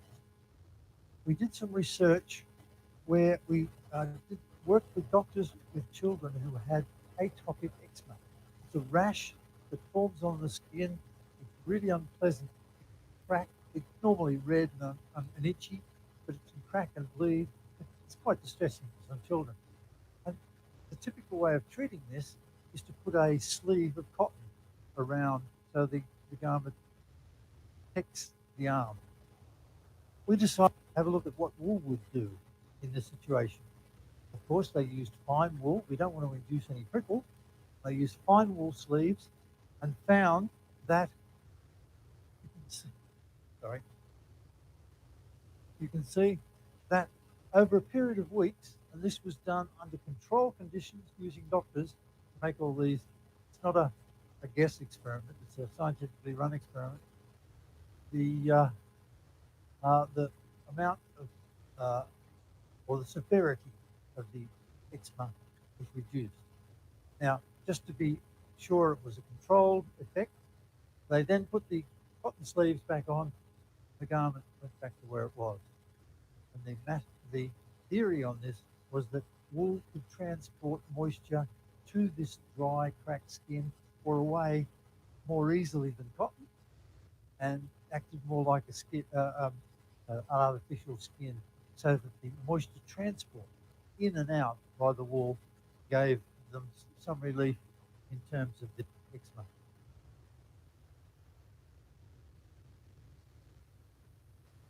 Next one, I said wool is easy to live with, durable. We talked about the physics of the wool fibre. We talked about the fact that the wool fibre has a large work to break. It doesn't have a large stress to break, but it does have a large work to break. And it's the work to break that's important. If you have a large work to break, then garments tend to be more durable. They extend a lot, particularly if knitwear, and you get this punching type deformation, then wool performs very well because of this large work to break, but also because of its resiliency. It's easy to live with in terms of soil repellent. We've already talked about the F layer, the impact of the F layer on the surface free energy of fibre. Now, we demonstrated it by running some water down my jacket, but it works similarly with any water stain. So if you're out having a good time with your friends and you spill some red wine onto your suit, then you have a good suit, it'll probably run straight off. But even if it doesn't, you can pat it and get that water away so the food dye in the red wine does not stain your garment nearly as quickly as other garments. And I showed you this example before. The surface free energy of wool is very similar to that of Teflon. It's not as good as Teflon, but it's a lot better than the synthetic fiber.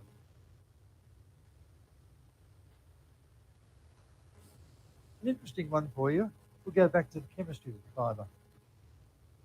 Wool has this enormous capacity to absorb what we call VOCs, volatile organic compounds. Smell or things that will react with wool will be absorbed by the fiber and reduced in the environment. Now, the classic example of this is in new housing. Sometimes in new housing, they use materials that release formaldehyde, the wood panel. If you put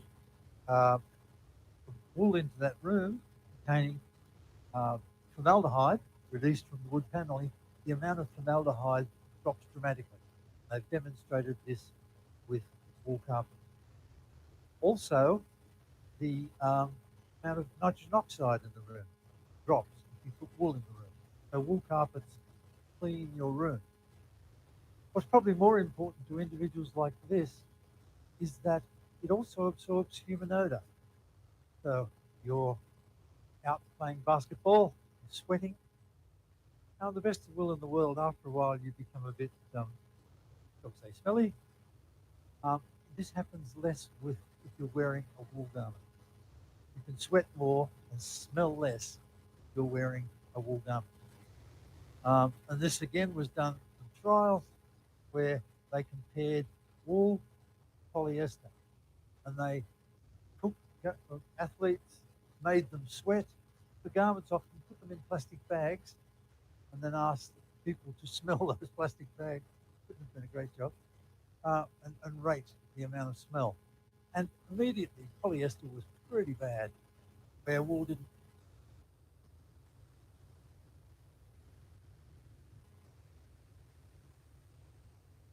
The wool, but after 7 hours, or your garment has been lying around for 7 hours, then those smells really develop, because those materials that you deposit on yourself in the form of sweat react with fire matter in the air, create these sulfurous smells.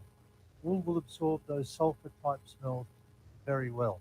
In addition to being useful in building environments, they're very useful in permanent environment, in personal environments as well.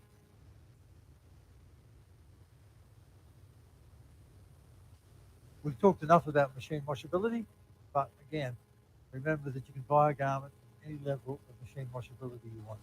Dry clean only, right through the machine wash, tumble dry. And the Walmart company certify the level of felting and the level of relaxation shrinkage in garments on which you find the Walmart logo. The other area is flammability, or safety, should I say, of which wool does not burn very well. And you can see here, I don't know whether you can read it, the top here is the limiting oxygen index, textile fiber. This is the amount of oxygen you need in the environment for textile fiber to stay alive. Now, the amount of oxygen in the air, in normal conditions, is 20%. So if it has a limiting oxygen index greater than 20%, it means if you set fire to that fiber, it will go out. There's not enough oxygen to keep it alive. And wool's in that category. There's some synthetic fibers, of course, in that category, but a lot of the textile fibers don't need extra oxygen or any extra oxygen to burn quite happily. The other feature we've found is that wool will give you more warning. If an ember falls on your coat, then you've got more warning before there's actual skin damage done, which is a very useful characteristic.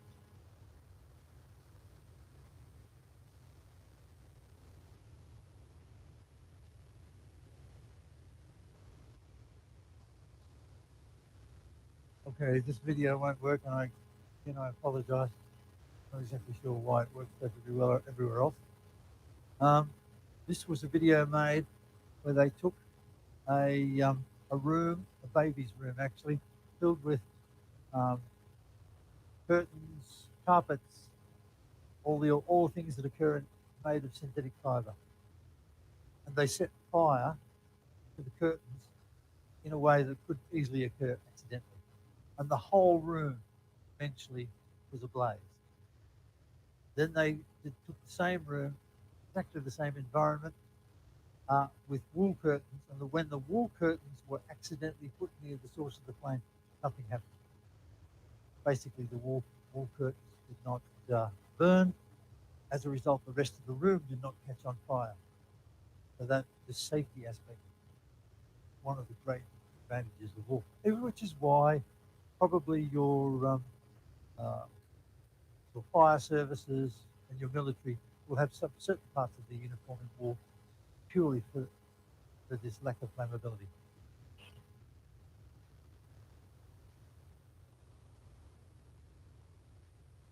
Another safety area is UV protection. Now, we talked a while ago about the fact that wool absorbs UV quite well, and unfortunately goes yellow, but it absorbs the UV. Now, UV is a bit of a problem in Australia because we are the skin cancer capital of the world. More people end up with skin cancer, me too, in Australia than any other country in the world. And that's because the UV light with our pale skins tends to make us burn easier, and that leads to some form of melanoma in the worst case, or some other less dangerous forms of skin cancer. And you have to get them cut off, or you get them burned out with liquid nitrogen. Anyway, it's not trivial. But if you're wearing wool, it absorbs the UV very well. And of course, that will stop you burning. And if I may use a personal example once again, I went hiking in Australia, 40 degrees centigrade. We were without shade for 5 hours. I was wearing a wool shirt, no sign of any burning at all. It was really extremely effective. And even I was a little bit surprised. It was a dark colour, and that helped, of course. But the fact that wool absorbs UV is a great advantage. When I was young, people would go to the beach and be aware of the sun, so they'd put on a cotton t-shirt. It was white. Of course, the moment you get into the water, a white cotton t-shirt virtually becomes invisible. And of course, we fairly rapidly burn. Now, there are things you can do when you go to the beach by way of sunscreens and so on. But wearing a hat, slopping on sunscreen on your face, putting on a wool shirt, the best things you can do in Australia to avoid skin cancer. Why? Because wool absorbs UV, probably better than most other fibers. And it's the UV that's causing the human damage. Wools has, we're getting towards the last section, visually appealing, drapes well. The fibers are flexible, there's not a lot of friction between the fibers, so the fabric drapes really well. The wool fibers themselves are not particularly stiff, but equally there's low friction between the fibers, so that flexibility, the ability of the fabric to drape in beautiful folds is much more achievable with wool. We talked about wrinkle recovery. That's another feature. I won't labour the point. Wool has good wrinkle recovery, and that's another reason we claim is visually appealing. And finally, as a last point, wool is versatile. Back in day one, back in lecture one, I said wool, there's not just one type of wool. It's a whole range of types of wool, determined primarily by the mean fibre diameter, but some other things as well, but mainly the mean fibre diameter, which means you can use wool for next to skin where you need very fine fibres, or you can use wool for carpet where you need stiff fibres to give them the resiliency. And you can do everything in the middle. Because wool is not one product. It's a whole range of products, a whole spectrum of products. And a good manufacturer will choose the right wool to get the right properties in the product they're trying.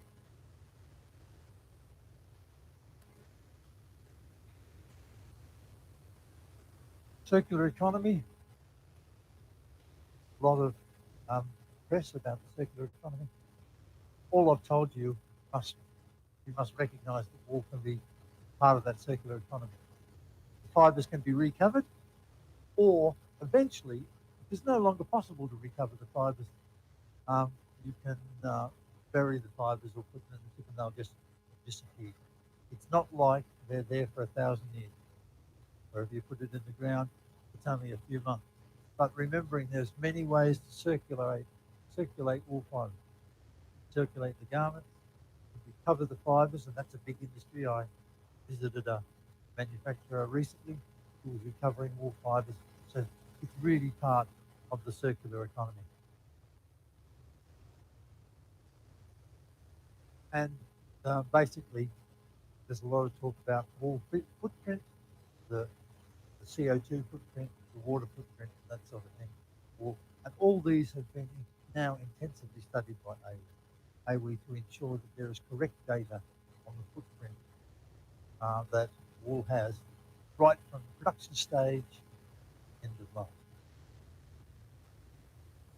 So I hope I've convinced you that wool, for scientific reasons, is natural, is comfortable, safe, visually appealing, versatile, and environmentally responsible. Not because I think it is, because there are sound scientific reasons that it should be so. So this is a video on the Woolmark Company's Learning Centre. But before we look at that, are there any questions about what I've talked about this morning?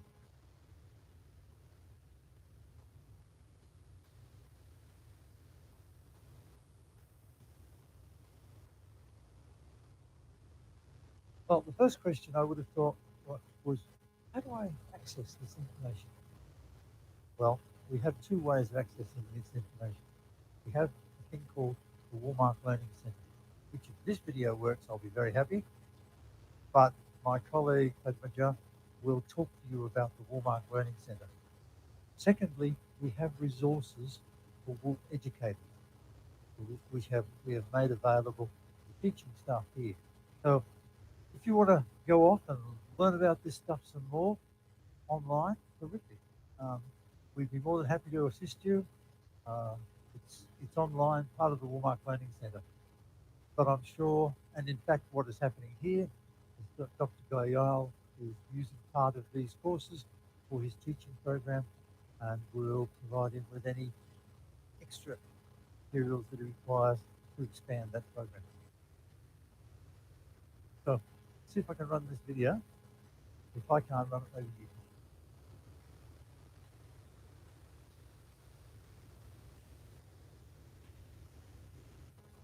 can. Oh, try you.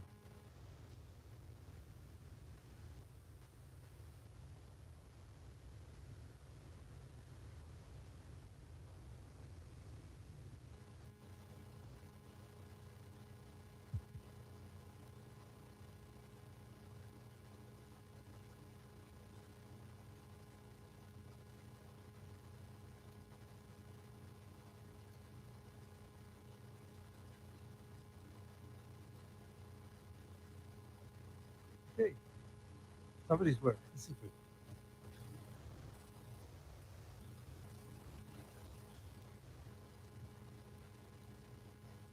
A bit more volume, please.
Anyways, hello, hi. Okay, so first of all, I would like to thank TIT&S and Dr. Goyal and all the staff who encouraged this course to be conducted over here. We are extremely happy to meet you all face to face and conduct this session. So, Dr. Goyal is already conducting few of the courses from our educational or technical courses that we provide. So, introduction to wool processing has already been done for one of the batches, and now you are also introduced to wool fiber science. So, we hope that you learned something new apart from whatever you are learning. And as a company, our aim is to educate more and more people who are working in the textile industry. So, of course, we have an expertise in cotton and other materials. But when you go to the industry, um, in premium or luxury segment, wool is an exceptional and a wonderful fiber to work with. And in that segment, wool and silk, all these materials are, you know, they are a part of the industry. So it is good to have those knowledge also, because tomorrow if you get an opportunity to work in one of the companies who are doing luxury products, you should have that knowledge, right? So to kind of promote this whole idea, the Woolmar company, who is responsible for promotion of wool fiber across the globe, we spend a lot of time, resources, and money to create a lot of assets for education. And these educational courses are very popular in Australia and China, and we are trying to promote that in India as well. So many of the textile engineering colleges have shown interest, and a lot of students have are already undergoing these courses and already have done some of the courses. So that's the whole idea about it. And unfortunately, this video was very self-explanatory. You can go to YouTube and look at it, where you will get an explanation of what Woolmark Learning Center is. So just to make it easier for the institutions and for the students, so that they have a direct access to all these materials, this website was created, and every year we kind of update the website to come up with new courses. It's a very interesting, easy to use, and very interactive platform.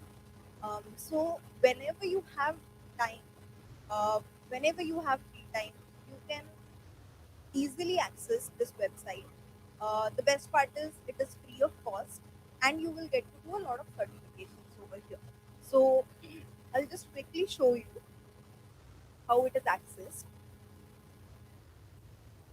So when you go to the website woolmarklearningcenter.com, this will be the homepage, and all you need to do is register yourself.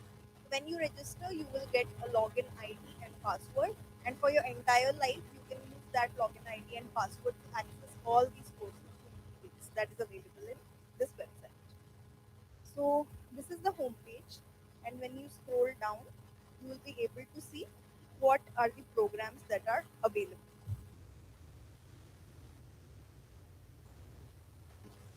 So we have categorized the programs. We have fundamental programs for early learners.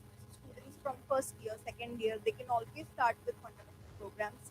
There are like 30-minute course. There is a 3-hour course where you will get basic understanding of what wool fiber is, and what are the lingos when we talk about wool and woolen industry. So, and then we have industry voices, which is basically a lot of webinars and podcasts which has been recorded and put.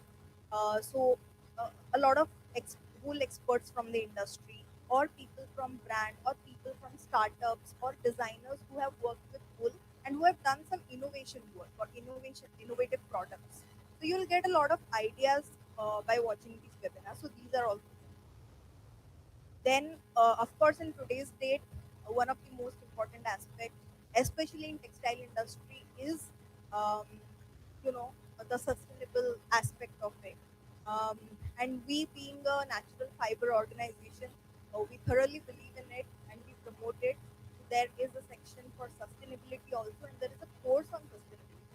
You can always do this course to kind of enhance your resume that you have done a course on sustainability.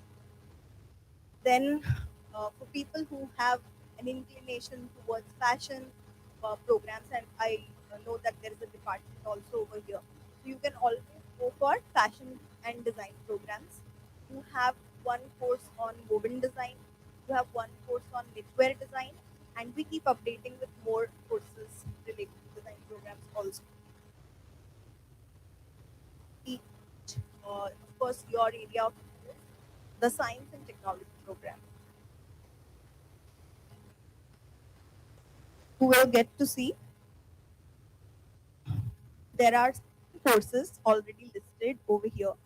So wool fiber science is something that you did today. Then you have IWP introduction to wool processing, which is also conducted over here. Apart from this, we have raw wool scouring, we have worsted top making, we have worsted and woolen spinning, and we have dyeing of wool and fabric. Basically everything that is required at the student level to understand the how it works in the industry, and whatever knowledge is required, everything is very beautifully designed in these courses. And when you click on any of the course,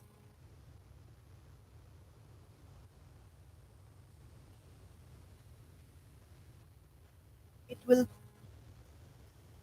which will have modules. For example, in wool fiber science, we had 7 modules.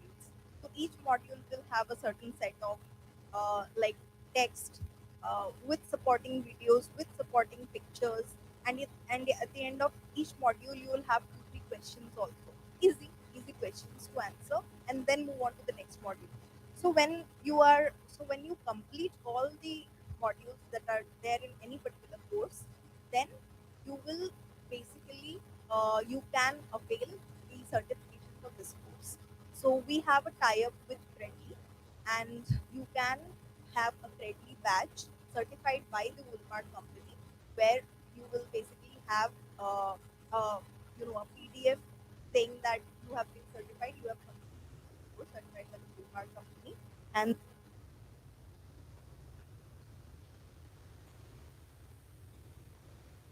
one of the courses that I did.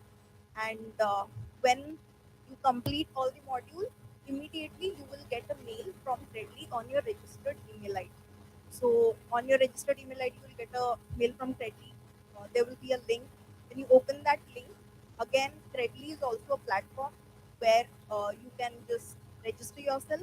Once you register any course that you do from our platform, you will keep getting them in your Credly platform.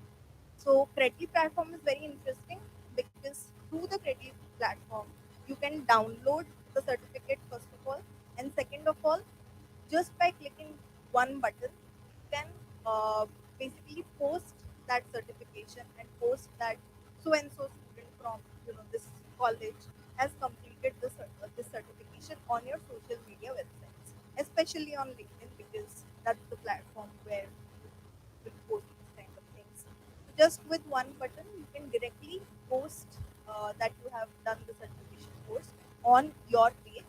And when you go to LinkedIn, you will also be able to view. For example, there is a section called licenses and certifications that you have done.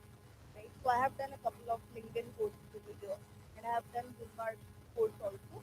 So that will also appear over here. So whenever anybody visits your LinkedIn profile, they will be able to see that the student has done some certified courses from the Bookmark company.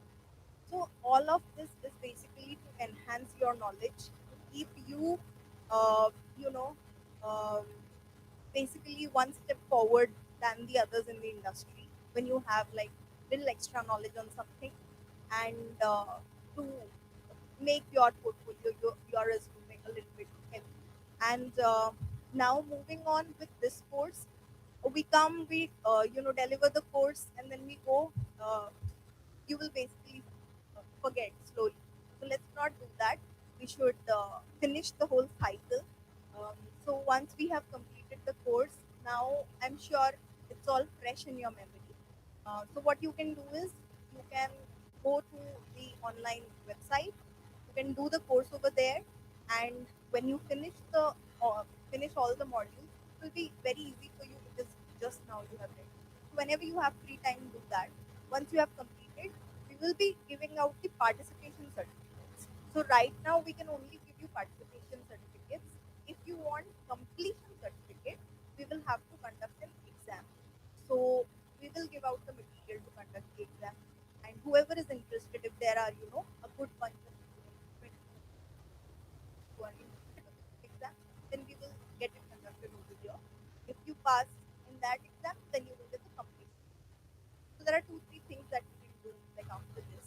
So maybe later on have a talk with your professor and then figure out what needs to be done. So uh, so this was all about all the courses that we provide. Apart from this, if you have interest in goal, we are here to help you with any kind of support that you need, any kind of knowledge support, R&D support, technical support that you need. So there is a team in India, and we have a technical manager also in India who can absolutely help you with technical questions. And Dr. Allen, who has come all the way from Australia, he is also very, very cooperative and very responsive over mails. You can always write down mails to him. So that's all. That's all from our end. Now I'll just call Dr. Goel so that we had done one course over here, and some of the students underwent the examination. So we'll be happy to give out the certificate. Thank you.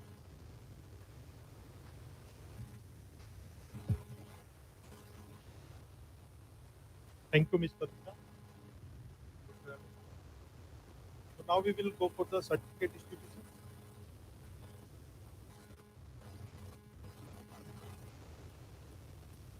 So yes, we have conducted the Bulma course of the Introduction to Bull Processing for the third year last semester. And 28 students have attended that course, and out of 28, exam was given by the 27 students.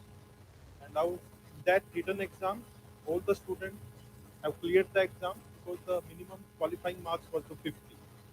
And those students who certificate today, one student that has not appeared for the test, he is also going to get the certificate of attending the course.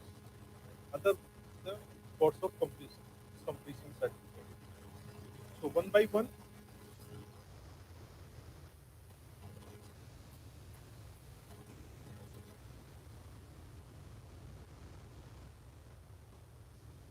Dr. Allen sir, and Ms. Pavitra to come on the stage and have the discussion. Yes. So, so I'm calling the names. Guys, one by one, come on the stage from this side, and after getting the certificate and picture clicked, go from that side only. Okay. So the sequence is. So the sequence is first is Singh Vishal Sanjay, second is Nikhil, and then Nishant Sangwan. After that, Saila Manoj. After that, Shivam Prakash. Come in the sequence only. Sunil Kumar, and then Pranav Pandey. After that, Kanpal Singh Tanwar, Sagar Yadav, Sachin Sharma, Nikhil Singla,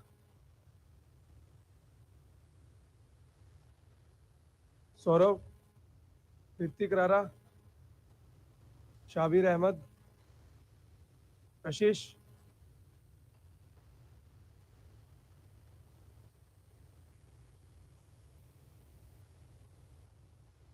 Aditya Sharma.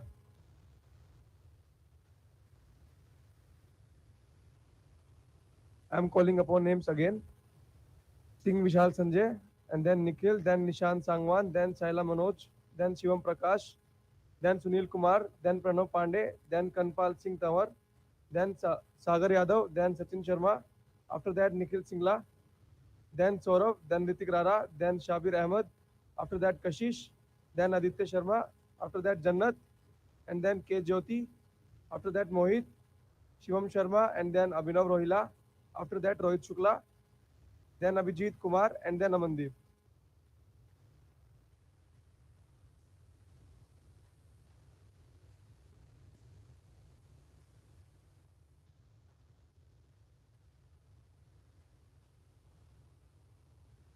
So now I request Tyagi sir to just give some certificates.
Now I would like to request Tyagi sir to present a memento and a special vote of thanks as a gift to Dr. Ellen.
Now I call upon Dr. D.P. Chattopadhyay just propose the official vote of thanks.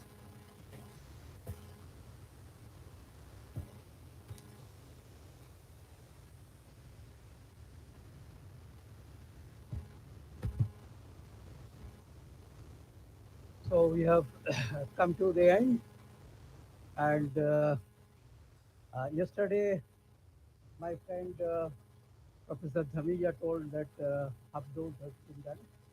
So now you are fully vaccinated with the knowledge of full fiber.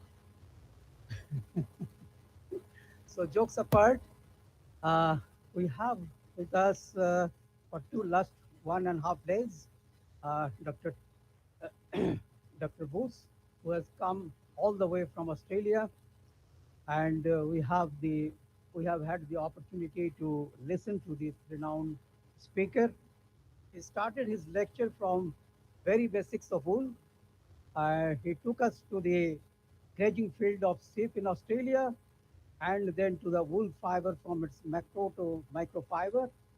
He has very nicely explained various properties of wool, effect of moisture on glass transition temperature, friction, static charges, etc.